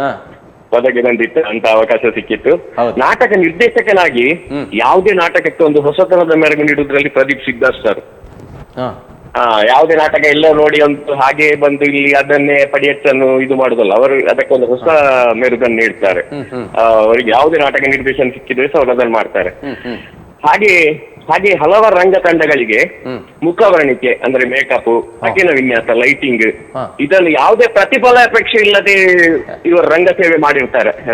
ಪ್ರದೀಪ್ ನಮ್ಗೆ ಗೊತ್ತಿದೆ ಅದು. ಏನು ಪ್ರತಿಫಲಾಪೇಕ್ಷೆ ಇಲ್ಲದೆ ಹೋಗಿ ಮಾಡಿ ಬಂದಿರ್ತಾರೆ. ಮತ್ತೆ ಒಟ್ಟಿನಲ್ಲಿ ಹೇಳ್ಬೇಕಾದ್ರೆ ಈ ಪ್ರದೀಪ್ ಚಂದ್ರ ಕುತ್ಪಾಡಿ ಅವರಿದ್ದಾರಲ್ಲ, ಅವರೊಂದು ಸಾಂಸ್ಕೃತಿಕ ಲೋಕದ ಒಂದು ಸವ್ಯಸಾಚಿ, ಆಲ್ರೌಂಡರ್ ಅವರು. ಯಾವುದು ಏನ್ ಬೇಕಾದ್ರೂ ಮಾಡ್ಲಿಕ್ಕೆ ಅವರ ಹತ್ರ ಸಾಧ್ಯತೆ ಉಂಟು, ಆಸಕ್ತಿ ಉಂಟು ಅವರ ಹತ್ರ. ಅದರ ಬಗ್ಗೆ ಹಾಗೆ ತಿಳುವಳಿಕೆ ಎಲ್ಲ ಇದೆ. ಕಾರಣ ಅವ್ರು ಹೇಳಿದ್ರು ವೇದಿಕೆ ಹಿಂದಿನ ಕೆಲಸ ಗೊತ್ತಿದೆ, ಹೌದು, ಸ್ಕ್ರೀನ್ ಎಲ್ಲ ಕಲ್ತಿದೆ. ನಿಜವಾಗಿ ಎಲ್ಲದಕ್ಕೂ ರೆಡಿಯಾಗಿರ್ತಾರೆ ಆಗ್ಲಿ ಸರ್. ಇನ್ನೀಗ ಕಲಾತ್ಮಕ ಚಿತ್ರಗಳಲ್ಲಿ, ಧಾರಾವಾಹಿಗಳೆಲ್ಲ ಅಭಿನಯಿಸುತ್ತಾ ಮಿಂಚುತ್ತಾ ಅವರು ಜನಪ್ರಿಯರಾಗಿರ್ತಾರೆ ತುಂಬಾ. ಹೌದು ಸರ್, ಹೌದು. ಈಗಾಗ್ಲೇ ಕಲಾತ್ಮಕ ಚಿತ್ರಗಳಲ್ಲಿ, ಹಲವಾರು ಕಲಾತ್ಮಕ ಚಿತ್ರಗಳಲ್ಲಿ, ಧಾರಾವಾಹಿಗಳಲ್ಲಿ ನಾವೆಲ್ಲ ನೋಡ್ತಾ ಇದ್ದೇವಲ್ಲ, ತುಂಬಾ ಧಾರಾವಾಹಿಗಳಲ್ಲಿ. ಗಿರೀಶಣ್ಣ ಸಾಕು, ರಂಗಭೂಮಿ ಸಂಸ್ಥೆ ಯಾಕೆ ಇಷ್ಟು ಗಟ್ಟಿಯಾಗಿ ಇಂಥ ವ್ಯಕ್ತಿತ್ವಗಳು ಇರ್ತವೆ ನಮ್ಮ ಜೊತೆ ಇರ್ಲಿಕ್ಕೆ ಹೋಗಿ. ಇಂಥವ್ರು ಗಿರೀಶಣ್ಣನಂತವ್ರು, ಶ್ರೀಪಾದ್ ಅಂತವ್ರು, ಹಲವಾರು ಎಂ ಎಸ್ ಭಟ್ರು ಇರ್ಬೋದು, ಅಥವಾ ಲಕ್ಷ್ಮಣ ಮಾಸ್ಟರ್ ಇರ್ಬೋದು, ನಮ್ಮ ಭಾಸ್ಕರರಾವ್ ಕಿದಿಯೂರ್ ಇರ್ಬೋದು, ನಮ್ಮ ಅಧ್ಯಕ್ಷರು ತಲ್ಲೂರು ಶಿವರಾಮ್ ಶೆಟ್ಟಿ ಇರ್ಬೋದು, ಅಥವಾ ಆನಂದ್ ಮೆಲಂಟ. ದೊಡ್ಡ ತಂಡ ಇದೆ, 100% ಡೆಡಿಕೇಟ್ ಮಾಡೋ ತಂಡ ಇದೆ. ಅವರ ಜೊತೆಗೆ ನನ್ಗೊಂದು ಇರುವ ಸೌಭಾಗ್ಯ ಸಿಕ್ಕಿದೆ. ಅವ್ರ ಜೊತೆ, ಅವರೆಲ್ಲ ಜೊತೆಗೆ ನಾನು ಸ್ವಲ್ಪ ಕಲಿತೇನೆ. ಅವ್ರ ಜೊತೆಗಿದ್ದು ನನಗೂ ಕೆಲಸ ಮಾಡುವ ಒಂದು ಅವಕಾಶ ಸಿಕ್ಕಿದೆ. ಅಂತವರೆಲ್ಲ ಜೊತೆಗೆ ಇರ್ಲಿಕ್ಕೆ ಹೋಗಿ ಸಂಸ್ಥೆ ಬೆಳೆದಿದೆ. ಮತ್ತೆ ಗಿರೀಶ್ ತಂತ್ರಿ ಅವರಂತ ಅದ್ಭುತ ಮ್ಯೂಸಿಷಿಯನ್. ಅವರು ಭಾವನೆಗೆ ತಕ್ಕ ಹಾಗೆ ಮ್ಯೂಸಿಕ್ ಕೊಡುವುದರಲ್ಲಿ, ಒಬ್ಬ ನಟನ ಅವನ ಕ್ಯಾಲಿಬರ್ ಏನು, ನಿರ್ದೇಶಕ ಏನು ಹೇಳ್ತದೆ, ಸನ್ನಿವೇಶ ಏನು ಬಯಸ್ತದೆ ಅಂತ ಹೇಳಿಕೊಂಡು ಅದಕ್ಕೊಂದು ಬಹಳ ಅದ್ಭುತ ಟ್ಯೂನ್ ಮಾಡ್ತಾರೆ. ನಮ್ಮ ಕಾಲಚಕ್ರ ಟ್ಯೂನ್ಗಳು ಇವತ್ತಿಗೂ ಅದು ಬರ್ತಿರ್ಬೇಕಾದ್ರೆ ಅಲ್ಲಿ ಒಂದು ಹಮ್ ಇದೆ ಅಂತ ಅವ್ರು ಬಹಳ ಚೆನ್ನಾಗಿ ಅವರೇ ಹಾಡ್ತಾರೆ, ಹಂಗೆ ಗೊತ್ತಾಗೋದಿಲ್ಲ. ಈ ಟ್ಯೂನ್ ಹುಡುಕ್ಲಿಕ್ಕೆ ಗಿರೀಶಣ್ಣ ಮತ್ತು ನಾವು ರಾತ್ರಿ 9:30 10 ಗಂಟೆ ಕೂತವರು ಬೆಳಿಗ್ಗೆ 5:00 ಸಿಕ್ಕಿದ್ದ ಟ್ಯೂನ್. ಅಂದ್ರೆ ಅಷ್ಟು ಡೆಡಿಕೇಟ್, ಒಂದು ಆಲಾಪಿಗೋಸ್ಕರ ಇಡೀ ರಾತ್ರಿಯನ್ನ ಕಳೆಯಬಲ್ಲಂತ ನಿರ್ದೇಶಕ, ಸಂಗೀತ ನಿರ್ದೇಶಕರು. ಅವರ ಅಷ್ಟು ನಾಟಕಗಳನ್ನ ನೋಡಿ, ಅವರು ಗಿರೀಶ್ ತಂತಿ ಅವ್ರು ಮಾಡಿದಂಥದ್ದು, ಯಾವುದೇ ನಾಟಕದಲ್ಲಿ ಮ್ಯೂಸಿಕ್ ರಿಪೀಟ್ ಆಗಲ್ಲ, ಯಾವುದೇ ಟ್ಯೂನ್ ರಿಪೀಟ್ ಆಗಲ್ಲ. ಅಷ್ಟು ನಿರ್ದೇಶನ ಮಾಡಿದ್ದಾರೆ. ಟ್ಯೂನ್ ರಿಪೇರ್, ಯಾಕಂದ್ರೆ ಅಂತ ಒಬ್ಬ ಕ್ಯಾಲಿಬರ್ ಇರೋದು ಬಹಳ ಅದ್ಭುತ ನಿರ್ದೇಶನ. ನಮ್ಮ ನಾಟಕಗಳು ಗೆಲ್ಲಲಿಕ್ಕೆ ಕಾರಣ ಇಂಥವ್ರು ನಮ್ಮ ಒಟ್ಟಿಗೆ ಇರ್ಲಿಕ್ಕೆ ಹೋಗಿ, ಮತ್ತೆ ಅವ್ರು ನಮಗೆ ಸಲಹೆಗಳನ್ನ, ಸೂಚನೆಗಳನ್ನ, ಮಾರ್ಗದರ್ಶನವನ್ನು ಕೊಡ್ತಾರೆ. ಅವ್ರು ಹೀಗೆ ಮಾಡಿ ಸರಿಯಾಗುತ್ತೆ, ಇದು ಮಾಡೋದು ಸರಿಯಾಗುದಿಲ್ಲ ಅಂತ ಅಂಥವ್ರು ನಮ್ಗೆ ಹೇಳಲಿಕ್ಕೆ ಹೋಗಿ ನಾಟಕ ಗೆಲ್ತದೆ. ಮುಖ್ಯ ಅವರಿಗೆ ಎಲ್ಲರ ಅವರ ದೊಡ್ಡ ಸಹಾಯ ಇದೆ, ದೊಡ್ಡ ಸಹಾಯ ಇದೆ. ಅವರೊಬ್ರು ನಮ್ಗೆ ಹಿರಿಯ ಅಣ್ಣ ತರ. ಆಗ್ಲಿ ಸರ್, ಬಹಳ ಖುಷಿ ಆಯ್ತು ನಿಮಗೆ. ಥ್ಯಾಂಕ್ಸ್, ಧನ್ಯವಾದಗಳು ನಿಮ್ಗೆ. ನಿಮ್ಮಂತವ್ರ ಅವಕಾಶ ಸಂಸ್ಥೆಯಲ್ಲಿ ಅವಕಾಶ ಕೊಟ್ಟಿದ್ದಕ್ಕೆ ನಾವು ಆ ತರ ಬಂದಿದ್ದೀವಿ. ಏನು ಮಾಡಿದ್ದೇವೆ ಗೊತ್ತಿಲ್ಲ. ಆಗ್ಲಿ ಸರ್, ಹೌದು, ನೀವಿಬ್ರು ಸೇರಿ ಮಾಡಿದ್ದಾರೆ. ಹೌದು, ಇರ್ಬೋದು ಸರ್. ಆದ್ರೆ ಅದೇ ಈಗಲೇ ಜನಪ್ರಿಯರಾಗಿದ್ದಾರೆ ಪ್ರದೀಪ್ ಅವರು. ಇನ್ನೂ ಹೆಚ್ಚಿನ ಅವಕಾಶ ಅವರಿಗೆ ಒದಗಿ ಬರಲಿ, ಇನ್ನೂ ಜನಪ್ರಿಯತೆಯ ತುತ್ತ ತುದಿಗೆ ಇರಲಿ ಅಂತ ಹಾರೈಸ್ತಾ, ಶುಭವಾಗಲಿ ಪ್ರದೀಪ್ ಅಣ್ಣ, ಶುಭಾಶಯಗಳು. ಪ್ರೀತಿ ಧನ್ಯವಾದಗಳು ಸರ್. Thank you sir. ಧನ್ಯವಾದಗಳು. Thank sir. ಸರ್, ರಂಗಭೂಮಿ ಬಗ್ಗೆ ಸ್ವಲ್ಪ ಮತ್ತೆ ಕೇಳೋಣ. ಹೌದು, ಅಂದ್ರೆ ಕ್ರಿಶ್ಚಿಯನ್ ಹೈಸ್ಕೂಲಲ್ಲಿ ಒಂದು ಸ್ಟೇಜ್ ಕಟ್ಟಬೇಕು ಅಂತ ಹಳೆ ವಿದ್ಯಾರ್ಥಿಗಳು ಒಂದು ನಿಶ್ಚಯ ಮಾಡ್ತಾರೆ. ಅಲ್ಲಿ ವೆಂಕಟಾಚಲ ಭಟ್ರು ಮಾಸ್ಟರ್ ಆಗಿದ್ದರು, ಆನಂದ ಗಾಣಿಗರು ಅವ್ರನ್ನೆಲ್ಲ ಸೇರಿಕೊಂಡು ಒಂದು ನಾಟಕವನ್ನು, ಹಳೆ ವಿದ್ಯಾರ್ಥಿ ನಾಟಕ ಆಗುತ್ತೆ. ಇದು 63-64ರಲ್ಲಿ ಅತ್ಯಂತ ಯಶಸ್ವಿ ಆಗುತ್ತೆ. ಆ ಯಶಸ್ವಿ ಆದಾಗ ಉಡುಪಿ ಜನರ ಪ್ರೇಕ್ಷಕರು ಉಡುಪಿಲಿ ಒಂದು ನಾಟಕ ಸಂಸ್ಥೆ ಬೇಕು ಅಂತ ಆನಂದ ಗಾಣಿಗರು ತಲೆ ತಿಂತಾರೆ. ಸೊ ಅವರಿಗೆ ಆಯ್ತು, ನಾಟಕ ಸಂಸ್ಥೆ ಕಟ್ಟೋಣ ಅಂತ ಹೇಳ್ಕೊಂಡು ತನ್ನ ಗುರುಗಳಾದ ವೆಂಕಟಾಚಲ ಭಟ್ರು, ಕುತ್ಪಾಡಿ ವೆಂಕಟಾಚಲ ಭಟ್ರನ್ನ ಕೇಳ್ತಾರೆ. ಎಸ್, ಮುಂದುವರ್ಸು, ನನ್ನ ಸಹಕಾರ ಇದೆ ಅಂತ ಹೇಳ್ತಾರೆ. ಸೊ ಅವರ LIC ಹಾಗೂ ಆಗದ ಸಿಂಡಿಕೇಟ್ ಬ್ಯಾಂಕಲ್ಲಿ ಇದ್ದಂಥ ಅವರ ಮಿತ್ರರನ್ನೆಲ್ಲ ಒಟ್ಟು ಮಾಡಿಕೊಂಡು ಒಂದು ಸಂಸ್ಥೆಯನ್ನು 65ನೇ ಇಸ್ವಿ ಜೂನ್ ತಿಂಗಳಲ್ಲಿ ಒಂದು ರಾಯಭಾರಿ ಪತ್ರಿಕೆ ಅಂತ ಇತ್ತು. ಪ್ರೆಸ್ ಮೀಡಿಯಾವೇ ಉಡುಪಿಯ ರಂಗಭೂಮಿ ಸಂಸ್ಥೆಗೆ ಮೀಡಿಯಾದವರೇ ಕಾರಣ. ರಾಯಭಾರಿ ಪತ್ರಿಕೆಯಲ್ಲಿ ನಮ್ಮ ಚರ್ಚಿನ ಆಪೋಸಿಟ್ ಇತ್ತದು. ಅಲ್ಲಿ ಪತ್ರಿಕೆ ಕಚೇರಿಯಲ್ಲಿ ಆಫೀಸ್ ಮೀಟಿಂಗ್ ಆಗುತ್ತೆ. ಉಡುಪಿ ಆಗ ಹಿರಿಯ ವೈದ್ಯಂತ KL ಐತಾಳ್ರು ಅದಕ್ಕೆ ಅಧ್ಯಕ್ಷರಾಗಿ ಆಗ್ತಾರೆ. ರಾಯಭಾರಿ ಪತ್ರಿಕೆಯಲ್ಲಿ ರಂಗಭೂಮಿ ಸಂಸ್ಥೆ ಅಂತ ಆಗುತ್ತೆ. ನವೆಂಬರಲ್ಲಿ ನಾಗೇಗೌಡರು, ನಮ್ಮ ಜಾನಪದದ ನಾಗೇಗೌಡರ ಅಧ್ಯಕ್ಷತೆಯಲ್ಲಿ ಡಾಕ್ಟರ್ ಶಿವರಾಮ್ ಕಾರಂತು ರಂಗಭೂಮಿ ಉದ್ಘಾಟನೆ ಮಾಡ್ತಾರೆ. ರಂಗಭೂಮಿಗೆ ಶಿವರಾಮ್ ಕಾರಂತು 5, 10, 15, 20, 25, 30 ಎಲ್ಲ ಉತ್ಸವಗಳ ಉದ್ಘಾಟನೆ ಶಿವರಾಮ್ ಕಾರಂತ ಅವರೇ. ಯಾಕಂದ್ರೆ ಶಿವರಾಮ್ ಕಾರಂತ ರಂಗಭೂಮಿನ ಹತ್ತಿರ ನೋಡ್ತಾ ಇದ್ರು. ಕಳೆದ ಇಷ್ಟು ವರ್ಷಗಳಲ್ಲಿ ರಂಗಭೂಮಿ ನಾಟಕ ರಚನಾ ಸ್ಪರ್ಧೆಯನ್ನು ಮಾಡಿದೆ, ಮಕ್ಕಳ ನಾಟಕೋತ್ಸವಗಳನ್ನು ಮಾಡಿದೆ. ಪ್ರತಿ ವರ್ಷದ ಹಿರಿಯ ಕಲಾವಿದರನ್ನು, ರಾಜ್ಯದ ಹಿರಿಯ ಕಲಾವಿದರನ್ನು ಕರೆಸಿ ಗೌರವ ಮಾಡಿ ಸನ್ಮಾನ ಮಾಡಿದೆ. ಅಂಥ ವ್ಯಕ್ತಿತ್ವ ಪರಿಚಯ ಉಡುಪಿಗೆ ಮಾಡಿದೆ. 1980ರಿಂದ ನಿರಂತರವಾಗಿ 46 ವರ್ಷಗಳ ಕನ್ನಡ ನಾಟಕ ಸ್ಪರ್ಧೆಯನ್ನು ಮಾಡ್ತಾ ಬಂದಿದೆ. ಆ ಮೂಲಕ ಉಡುಪಿಯಲ್ಲಿ ಒಂದು 10-15 ದಿವಸಗಳ ನಾಟಕೋತ್ಸವ ನಡೀತದೆ. ಬೇರೆ ಬೇರೆ ವರ್ಗದ ನಾಟಕಗಳು ನಡೀತವೆ. ಬೇರೆ ಬೇರೆ ಭಾಷೆ, ಹಿಂದಿ, ಪಂಜಾಬಿ, ಬೇರೆ ಭಾಷೆಯ ನಾಟಕಗಳನ್ನು ಕರೆಸಿಕೊಂಡು ಉಡುಪಿಯಲ್ಲಿ ಪ್ರದರ್ಶನ ಮಾಡಿಸಿದ್ದಿದೆ. ಈಗ ನಂತರ ನಿನಾಸಂ ತಿರುಗಾಟದ ನಾಟಕಗಳನ್ನು ಮಾಡಿಸ್ತೇವೆ. ಆನಂದ ಗಾಣಿಕರ ನಿಧನ ನಂತರ ಆನಂದೋತ್ಸವ ಅಂತ ಕಾರ್ಯಕ್ರಮ ಆಗುತ್ತೆ. ಪ್ರತಿ ತಿಂಗಳು ಒಂದು ಮಾಸದ ಚಿತ್ರ, ಮಾಸಕ್ಕೆ ಒಂದು ನೆನಪಿನಿಂದ ಮಾಸಿ ಹೋಗೋದ ಚಿತ್ರ ಅಂತ ಒಂದು ವರ್ಲ್ಡ್ ಬೆಸ್ಟ್ ಫಿಲ್ಮ್ ಶೋ ಆಗುತ್ತೆ. ಬೀದಿ ನಾಟಕಗಳ ಪ್ರದರ್ಶನ ಆಗುತ್ತೆ. ಆಮೇಲೆ ರಂಗ ಸಂಗೀತಗಳು, ರಂಗಗೋಷ್ಠಿಗಳು ನಡೀತವೆ. ಪ್ರತಿ ತಿಂಗಳು ರಂಗ ತರಬೇತಿ ಸರಣಿ ಕಾರ್ಯಾಗಾರ ಅಂತ 2ನೇ ವೀಕೆಂಡ್ ಅಥವಾ 3rd ವೀಕೆಂಡ್ಗೆ 2 ದಿನಗಳ ಒಂದು ರಂಗ ತರಬೇತಿ, ಒಂದು ರಿಫ್ರೆಶ್ಮೆಂಟ್ ಕೋರ್ಸ್ ಇದ್ದಾಗೆ. ಅಭಿನಯ ಗೊತ್ತಿದ್ದವರು ಸೇರ್ಬೋದು, ನಿರ್ದೇಶಕರು ಸೇರ್ಬೋದು, ಹೊಸೊಬ್ರು ಸೇರ್ಬೋದು. ರಾಜ್ಯದ ಪ್ರಸಿದ್ಧ ನಿರ್ದೇಶಕರು ಬಂದು ಅವರಿಗೆ ಫ್ರೀಯಾಗಿ ಆಕ್ಟಿಂಗ್ ಅನ್ನ ಹೇಳ್ಕೊಡ್ತಾರೆ. ಯಾರೂ ಬರ್ಬೋದು. ನಾನು ಅಪ್ಡೇಟ್ ಆಗಬೇಕು, ನನಗೆ ಸಿನಿಮಾಕ್ಕೆ ಹೋಗ್ಬೇಕು, ನನಗೆ ಸೀರಿಯಲ್ ಹೋಗ್ಬೇಕು, ನನಗೆ ಆಕ್ಟಿಂಗ್ ಕಲಿಬೇಕು, ನನಗೆ ಇಲ್ಲ ನನ್ನ ಆಕ್ಟಿಂಗ್ ಅನ್ನು ಡೆವಲಪ್ ಮಾಡ್ಕೊಳ್ಬೇಕು, ನಿರ್ದೇಶನ ಹೊಸ ತಂತ್ರಜ್ಞಾನ ಕಲಿಬೇಕು, ಯಾರು ಸೇರ್ಬೋದು. ನಾವು ಅವ್ರಿಂದ ದುಡ್ಡು ತಗೊಳ್ಳಲ್ಲ, ನಿರ್ದೇಶಕರ ಪೇಮೆಂಟ್ ನಾವು ಮಾಡ್ತೇವೆ. ಅದಲ್ಲದೆ ಇತ್ತೀಚೆಗೆ ಕಳೆದ ವರ್ಷದಿಂದ ರಂಗಭೂಮಿ ಸಂಸ್ಥೆ 60 ವರ್ಷದಾಗ ರಂಗಭೂಮಿ ರಂಗ ಶಿಕ್ಷಣ ಅಂತ ಮಾಡ್ತಾ ಇದ್ದೇವೆ. ಉಡುಪಿ ನಗರದ ಪ್ರೌಢಶಾಲೆಗಳಲ್ಲಿ ಒಬ್ಬ ಟ್ರೈನ್ಡ್ ಡೈರೆಕ್ಟರ್ನ ಕಳಿಸಿ 1 ತಿಂಗಳ ಕಾಲ ಒಂದು ತರಬೇತಿಯನ್ನು ಕೊಟ್ಟು ಮಕ್ಕಳಿಗೆ ರಂಗ ಶಿಕ್ಷಣವನ್ನು ಕೊಟ್ಟು ಶಾಲೆಯಲ್ಲಿ ನಾಟಕ ತಯಾರಿಯನ್ನು ಮಾಡ್ತಾ ಇದ್ದೇವೆ. ಅದು ಶಾಲಾ ವಾರ್ಷಿಕೋತ್ಸವ ಪ್ರದರ್ಶನ ಆಗುತ್ತೆ. MGM ಕಾಲೇಜಲ್ಲಿ ಮಕ್ಕಳ ನಾಟಕೋತ್ಸವ ಪ್ರದರ್ಶನ ಆಗುತ್ತೆ. ಇಲ್ಲಿ ಬದುಕಿಗೆ ಒಂದು ಹೇಗೆ ಇದು ರಂಗ ಶಿಕ್ಷಣ ಹೆಲ್ಪ್ ಆಗುತ್ತೆ ಅಂತ. ಈಗ ನಮಗೆ ಮಕ್ಕಳು ಒಂದು ಟಿವಿಯಲ್ಲಿ ಒಂದು ಯಾವುದೋ ಪಿಕ್ಚರ್ ಡೈಲಾಗ್ ನೆನ್ಪಿಟ್ಕೊಳ್ತಾರೆ. ಒಮ್ಮೆ ಟಿವಿ ನೋಡೋದು, ಪಿಕ್ಚರ್ ಡೈಲಾಗ್ ಟಕ್ಕ ರಿಪೀಟ್ ಮಾಡ್ತಾರೆ. ನೀವು ಎಷ್ಟು ಇದರಲ್ಲಿ ಏನು ಹೇಳಿದ, KGF ಅಲ್ಲಿ ಏನು ಹೇಳಿದ ಕೇಳಿ ಹೇಳ್ತಾರೆ. ಮತ್ತೊಂದ್ರಲ್ಲಿ ಏನಿದೆ ಅಂತ ಹೇಳಿದ, ಕಾಂತಾರದ ಡೈಲಾಗ್ ಕೇಳಿ ಹೇಳ್ತಾರೆ. ಅದೇ ಮೆಮೊರಿಗೆ ಸೈನ್ಸ್ ಯಾಕೆ ನೆನ್ಪುಳಿಯಲ್ಲ, ಅದೇ ಮೆಮೊರಿಗೆ ಮ್ಯಾಥಮೆಟಿಕ್ಸ್ ಫಾರ್ಮುಲಾ ಯಾಕೆ ನೆನ್ಪುಳಿಯಲ್ಲ, ಅದೇ ತಲೆ ಅಲ್ವಾ. ಗಮನ ಈ ಕಾನ್ಸಂಟ್ರೇಟನ್ನು ಹೇಗೆ ಮಾಡಬೇಕು ಅನ್ನೋದನ್ನು ರಂಗ ಶಿಕ್ಷಣ ಹೇಳಿಕೊಡುತ್ತೆ. ಕಳೆದ ವರ್ಷ ನಾವು 350 ವಿದ್ಯಾರ್ಥಿಗಳು ಉಡುಪಿ ಬೇರೆ ಬೇರೆ ಭಾಗದ ವಿದ್ಯಾರ್ಥಿ ಭಾಗವಹಿಸಿದ್ರು. 350 ವಿದ್ಯಾರ್ಥಿಗೂ ಕೊನೆಯ ಪರೀಕ್ಷೆಯಲ್ಲಿ ಅತ್ಯುತ್ತಮ ಅಂಕಲ್ಲಿ ಪಾಸ್ ಆಗಿದ್ದಾರೆ. ಈ ಹಿಂದೆ ಫೇಲ್ ಆಗ್ತಿದ್ದವರೆಲ್ಲ ಉತ್ತಮ ಅಂಕಲ್ಲಿ ಪಾಸ್ ಆಗಿದ್ದಾರೆ. ಇದು ಸಲಹೆ ನೀಡಿದಿರಿ. ಇದು ರಂಗಭೂಮಿಯಿಂದ ಸಾಧ್ಯ. ರಂಗಭೂಮಿಯಲ್ಲೇ ಉಡುಪಿ ರಂಗಭೂಮಿ ಅಂತಲ್ಲ, ಟೋಟಲ್ ನಾಟಕ ರಂಗದಿಂದ ಸಾಧ್ಯತೆ ಆಗುತ್ತೆ. ಇದಕ್ಕೆ ಉಡುಪಿಯ ಎಲ್ಲ ತಂಡಗಳು ಸಪೋರ್ಟ್ ಮಾಡಿದ್ದಾರೆ. ಇದು ಕೇವಲ ಉಡುಪಿ ರಂಗಭೂಮಿಯ ಕಾರ್ಯಕ್ರಮ ಅಲ್ಲ, ರಂಗಭೂಮಿಯ ನೇತೃತ್ವದಲ್ಲಾಗುತ್ತೆ. ಉಡುಪಿಯ ಎಲ್ಲ ತಂಡದಲ್ಲಿರುವಂಥ ರಂಗಕರ್ಮಿಗಳು ತೊಡಗಿಸಿಕೊಂಡಿದ್ದಾರೆ. ಬೇರೆ ಬೇರೆ ರಂಗ ನಿರ್ದೇಶಕರಿಗೆ ಸಹಕಾರ ಮಾಡಿದ್ದಾರೆ. ಉಡುಪಿಯ ಇರುವ ಹೊಸ ಮಕ್ಕಳಲ್ಲಿ ರಂಗಾಸಕ್ತಿಯನ್ನು ಬೆಳೆಸಬೇಕು, ಅವರಲ್ಲಿ ಥಿಯೇಟರ್ನ ಕಾನ್ಸೆಪ್ಟ್ ಮಾಡಬೇಕು. ಅವರ ಪೇರೆಂಟ್ಸ್ದವರಿಗೆ ಇಂಥ ನಾಟಕಗಳು ಗೊತ್ತಿರೋದೇ ಅಲ್ಲ, ನೋಡಿರೋದಿಲ್ಲ ಕಿಚ್ಚನವರು. ಅವ್ರಿಗೆ ಇದು ಹೇಗೆ ಆಧುನಿಕ ನಾಟಕ ತಂತ್ರಜ್ಞಗಳು ಹೇಗಿರುತ್ತೆ, ಯಾವ ಥರ ನಡೀತದೆ, ಇದೆಲ್ಲ ಗೊತ್ತು ಪರಿಚಯ ಆಗಿದೆ. ಇದಕ್ಕೆ ನಾನು ಉಡುಪಿಯ ಎಲ್ಲ ರಂಗ ತಂಡಗಳಿಗೆ ಇದರಲ್ಲಿ ನಾನು ಥ್ಯಾಂಕ್ಸ್ ಹೇಳ್ತೇನೆ. ಖಂಡಿತ ಖಂಡಿತ ಖಂಡಿತ. ಅಂದರೆ ಒಂದು ಸಂಸ್ಥೆಯನ್ನು ಕಟ್ಟಿ ಅದರಿಂದ ಹೇಗೆ ಒಳ್ಳೆಯ ಕೆಲಸವನ್ನು ಮಾಡುವುದನ್ನೋದನ್ನು ಈ ರಂಗಭೂಮಿ ಹೇಳಿದಿರಿ. ಇಷ್ಟು ಹೇಳಿದಿರಲ್ಲ, ಭಾಳಷ್ಟು ಉತ್ತಮ ಕೆಲಸ ಕಾರ್ಯಗಳು ಸರ್. ಅದು ಕೂಡ ನೀವು ಹೇಳಿದ್ರು ಅಭಿನಯವನ್ನು ಫ್ರೀಯಾಗಿ ಕಲಿಸಿಕೊಳ್ಳೋದು. ಯಾರು ಕಲಿಸ್ತಾರೆ ಸರ್? ಈಗ ಏನೇ ಒಂದು ಸಣ್ಣ ಒಂದು ಅರ್ಧ ಗಂಟೆ ಕ್ಲಾಸ್ ಮಾಡಿದ್ರು ಇಷ್ಟು ದುಡ್ಡಾಗುತ್ತೆ ಅಂತ ಹೇಳುವಂಥ ಕಾಲ ಈ ಕಾಲದಲ್ಲಿ. ಅಂದರೆ ಕಲೆ ಉಳಿಬೇಕು, ನಿಮ್ಮ ಉದ್ದೇಶ ಅಷ್ಟೇ. ಅದು ಕಲೆ ಸರಿಯಾದ ಕಲಾವಿದ. ರಂಗಭೂಮಿ ಉಳಿದು ಬೆಳೆದದ್ದು ಉಡುಪಿಯ ಕಲಾಭಿಮಾನಿಗಳಿಂದ ಸರ್. ಉಡುಪಿಯ ಕಲಾಭಿಮಾನಿಗಳು ತುಂಬ ಮನಸ್ಸಿನಿಂದ ರಂಗಭೂಮಿಗೆ ಸಪೋರ್ಟ್ ಮಾಡ್ತಾ ಬಂದಿದ್ದಾರೆ. ಅದಕ್ಕೆ ನಾನು ಅವರೆಲ್ಲರಿಗೂ ಥ್ಯಾಂಕ್ಸ್ ಹೇಳ್ತೇನೆ. ನಮ್ಮಲ್ಲಿ ಒಂದು ಬಹಳ ದೊಡ್ಡ ಆರ್ಥಿಕ ಶಿಸ್ತು ಇದೆ. ನಮ್ಮ ಲೆಕ್ಕಪತ್ರಗಳು ಪ್ರತಿ ವರ್ಷ ಆಡಿಟ್ ಆಗಿ ಕಳೆದ 61 ವರ್ಷದ ಆಡಿಟ್ ರಿಪೋರ್ಟ್ ಸಹಿತ ಸರ್ಕಾರಕ್ಕೆ ಕೊಟ್ಟಿದ್ದೀರಿ. ಒಂದು ಪಕ್ಕ ಆಡಿಟ್ ಆಗುತ್ತೆ. ಅಂಬಲ್ಪಾಡಿಯ ವಿಜಯ ಬಲ್ಲಾಳ್ ಇರ್ಬೋದು, ಧರ್ಮಸ್ಥಳ ವೀರನ್ ರೆಡ್ಡಿ ಇರ್ಬೋದು, ಪ್ರಮೋದ್ ಮಧ್ವರಾಜ ಇರ್ಬೋದು, ಪಿ ವಿ ಎಸ್ ಸಮೂಹ ಸಂಸ್ಥೆಗಳಿರ್ಬೋದು, ಇವರೆಲ್ಲರೂ ನಮ್ಮನ್ನು ಬೆಳೆಸಿದ್ದಾರೆ, ಉಳಿಸಿದ್ದಾರೆ. ಖಂಡಿತ ಸರ್, ಖಂಡಿತ. ಅದು ತಾವು ನಾಟಕ ರಂಗ ಅಲ್ಲದೆ ಕಿರುತೆರೆಯಲ್ಲಿ ಬಹಳಷ್ಟು ಧಾರಾವಾಹಿಯನ್ನು ಮಾಡಿದಿರಿ. ಅದು ಬಹಳಷ್ಟು ಜನರಿಗೆ ಗೊತ್ತಿದೆ, ಕೆಲವರಿಗೆ ಗೊತ್ತಿಲ್ಲ. ನಮ್ಮ ವೀಕ್ಷಕರಿಗೆ ಹೇಳಿ ಸರ್, ಯಾವ ಧಾರಾವಾಹಿಲಿದ್ರಿ?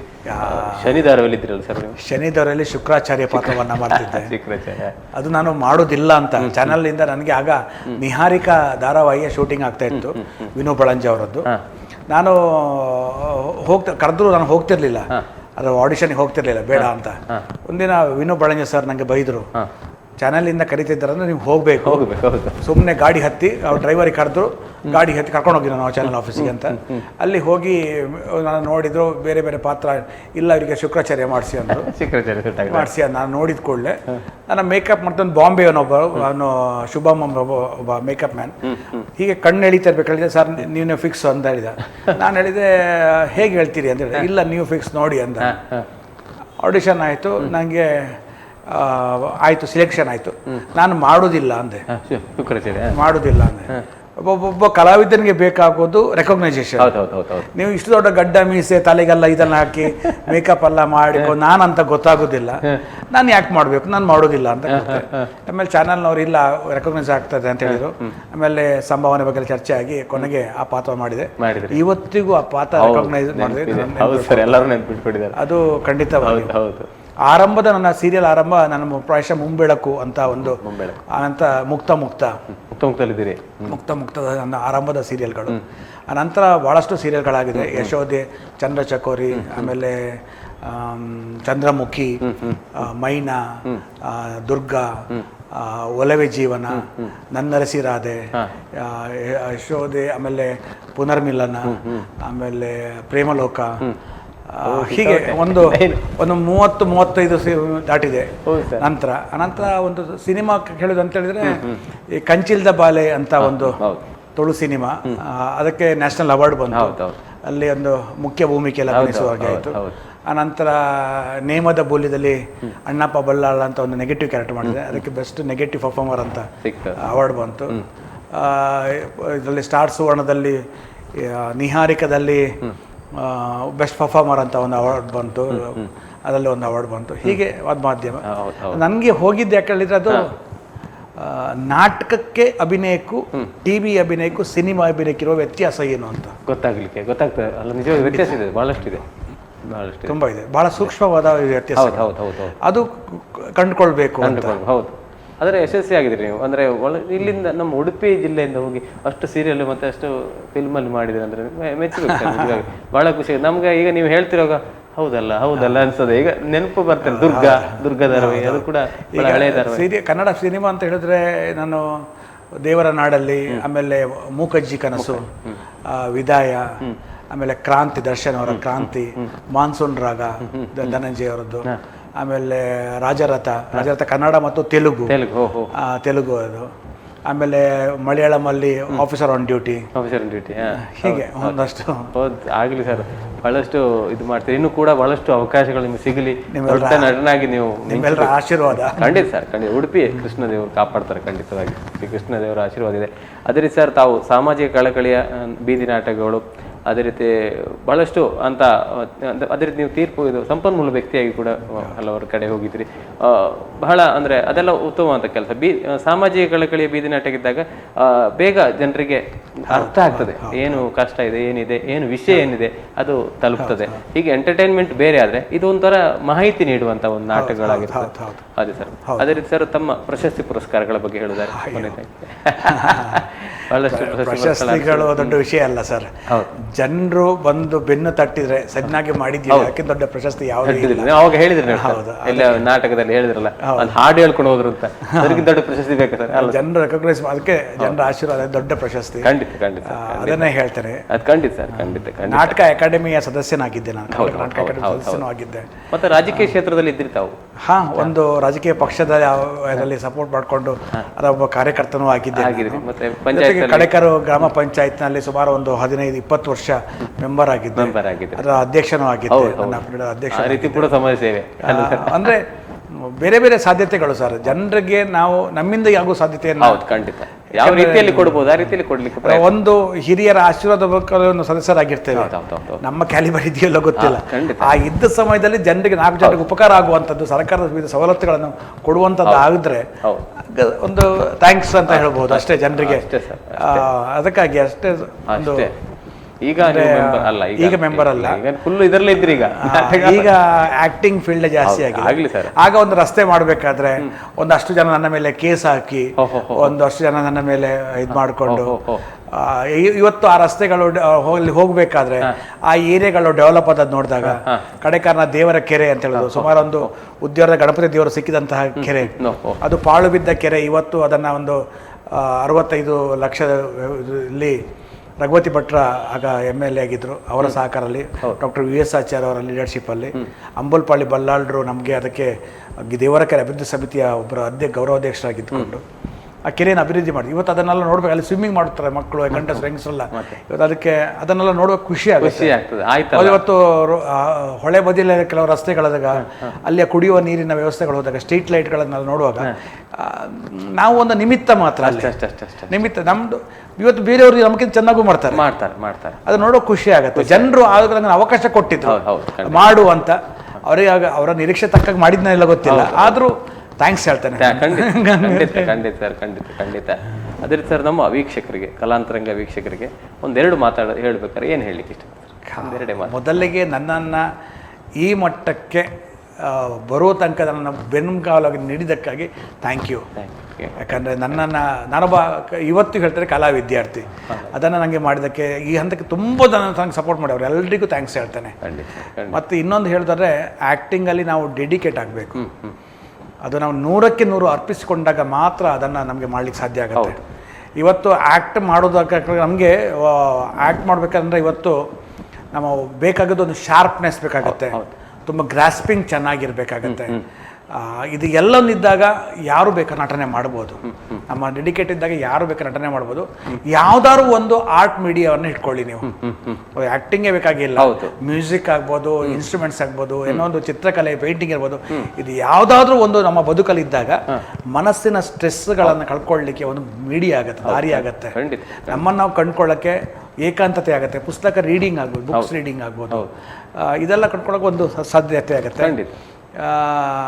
ಇವತ್ತು ಅವ್ರು ಹೇಳಿದ್ರು 200 ಚಿಲ್ಲರೆ ಎಪಿಸೋಡ್ ಇದಾಗಿದೆ ಅಂತ. ಇದು ಆಗಬೇಕಾದ್ರೆ ನಿಮ್ಮ ಸಪೋರ್ಟ್, ಖಂಡಿತ ಖಂಡಿತ ಅವರ ಸಪೋರ್ಟ್ ಇರ್ಲಿಕ್ಕಾಗಿ ಇಂಥ ನಮ್ಮಂತ ಪುಟ್ಟ ಪುಟ್ಟ ಕಲಾವಿದರಿಗೆ ಒಂದು ಅವಕಾಶ ಸ್ಟೇಜ್ ಆಗತ್ತೆ, ಇದಕ್ಕೆಲ್ಲ ಅವಕಾಶ ಆಗತ್ತೆ. ಇದನ್ನ ಇನ್ನಷ್ಟು ಬೆಳೆಸಿ ಅಂತ ಹೇಳ್ತೇನೆ, ಇನ್ನಷ್ಟು ಉಳಿಸಿ ಅಂತ ಹೇಳ್ತೇನೆ, ಸಪೋರ್ಟ್ ಮಾಡಿ ಅಂತ ಹೇಳ್ತೇನೆ. ಖಂಡಿತ ಖಂಡಿತ ಬಹಳ ಖುಷಿ ಆಯ್ತು, ಉತ್ತಮ ರೀತಿಯ ಮಾತುಗಳನ್ನಾಡಿದ್ರಿ, ಬಹಳ ಖುಷಿ ಆಯ್ತು. ಅದ್ರ ಬಿಡುವಿನ ಸಮಯದಲ್ಲಿ ಬಿಡು ಮಾಡಿಕೊಂಡು ನಮ್ಮ ಸ್ಟುಡಿಯೋಗೆ ಬಂದು ನಮ್ಮೊಂದಿಗೆ ಪ್ರೀತಿಯಿಂದ ನಿಮ್ಮ ಮನದ ವಿಷಯನ, ನಿಮ್ಮ ಕಲಾ ಪಯಣದ ಬಗ್ಗೆ ಬಹಳಷ್ಟು ತಿಳಿಸಿದಿರಿ. ಇನ್ನೂ ಬಹಳಷ್ಟು ಇದೆ, ಆದರೆ ನಮಗೆ ಈ ಸಮಯ ಅನಾನುಕೂಲ ಆದ್ದರಿಂದ ನಮ್ಮ ಮಿತಿ ಮೀರಬಾರದು ಅಂತ ನಾವು ಇಲ್ಲಿಗೆ ಕಲಾಂತರಂಗ ಕಾರ್ಯಕ್ರಮ ನಿಲ್ಲಿಸ್ತಿದ್ದೆ. ಅದೇ ರೀತಿ ನಿಮಗೆ ನಮ್ಮ ಕೊಡವೆಗೊಡೆಯ ಶ್ರೀಕೃಷ್ಣ ಪರಮಾತ್ಮ ಒಳ್ಳೆಯದನ್ನು ಮಾಡಲಿ, ಇನ್ನು ಭಾಳಷ್ಟು ನಿಮಗೆ ಹೆಸರು ತರಲಿ, ನಮ್ಮ ಊರಿಗೆ ದೊಡ್ಡ ಹೆಸರು ತರುವಂಥ ದೊಡ್ಡ ಕಲಾವಿದನಾಗಿ ನೀವು ಬೆಳಗಲಿ ಅನ್ನುವಂಥ ಒಂದು ಆಶೆ, ನಮ್ಮ ಒಂದು ಆಶಯ. ಅದೇ ರೀತಿ ದೇವರಲ್ಲಿ ನಮ್ಮ ಕೋರಿಕೆ ಅದೇ ಸರ್. ನಿಜವಾಗಿ ಭಾಳ ಖುಷಿ ಆಯ್ತು ಸರ್. ನಿಮಗೆ ನಮ್ಮ ಚಾನಲ್ ಪರವಾಗಿ ಪ್ರೀತಿಯ ಧನ್ಯವಾದಗಳು ಸರ್. Thank you. ಇಷ್ಟು ಹೊತ್ತು ನನ್ನ ಬಡಬಡಿಕೆಯನ್ನು ಕೇಳಿಸ್ಕೊಂಡಿದ್ದಕ್ಕೆ ನಿಮಗೆಲ್ಲರಿಗೂ ಥ್ಯಾಂಕ್ ಯು. ನಿಮ್ಮ ಆಶೀರ್ವಾದ, ಸಹಕಾರ, ಮಾರ್ಗದರ್ಶನ ಮುಖ್ಯವಾಗಿ ಅದೆಲ್ಲರೂ ನನಗೂ ಇರಲಿ. ಇನ್ನಷ್ಟು ಹಂತಕ್ಕೆ ನಾನು ಇನ್ನಷ್ಟು ಕಲೀಲಿಕ್ಕೆ ಅವಕಾಶವನ್ನು ಮಾಡಿಕೊಡಿ ಅಂತ ಕೇಳ್ತೇನೆ. ನಮಸ್ಕಾರ. Thank you sir. Thank you thank you sir. Thank you. ಆತ್ಮೀಯ ವೀಕ್ಷಕರಿಂದ ನಮ್ಮೊಂದಿಗಿದ್ದವರು ನಮ್ಮ ಊರಿನವರು, ನಮ್ಮ ರಾಜ್ಯದ ಉತ್ತಮ ರಂಗಭೂಮಿ ನಟರು, ಅದರ ನಿರ್ದೇಶಕರು, ಸಂಘಟಕರು, ಬೆಳ್ಳಿತೆರೆಯಲ್ಲಿ, ಅದರ ಕಿರುತೆರೆಯಲ್ಲಿ ನೀವು ಕೇಳಿದಿರಿ ಅವರ ವಿಷಯವನ್ನು. ಬಹಳಷ್ಟು ಉತ್ತಮ ಕಲಾವಿದರು ಇನ್ನು ನಮ್ಮೊಂದಿಗಿದ್ದವರು. ಅವರ ಮನದ ವಿಷಯವನ್ನು ಅವರು ಮಾತಾಡಿದರು, ಕಲಾಪಯಣದ ಬಗ್ಗೆ ಬಹಳಷ್ಟು ತಿಳಿಸಿದರು. ಹಾಗೆ ಮುಂದಿನ ವಾರ ಇನ್ನೋರು ಅತಿಥಿಯೊಂದಿಗೆ ನಿಮ್ಮ ಭೇಟಿಯಾಗಲಿಕ್ಕಿದ್ದೇನೆ. ನೋಡ್ತಾ ಇರಿ ಕಲಾಂತರಂಗ ಕಾರ್ಯಕ್ರಮ. ನಮಸ್ಕಾರ.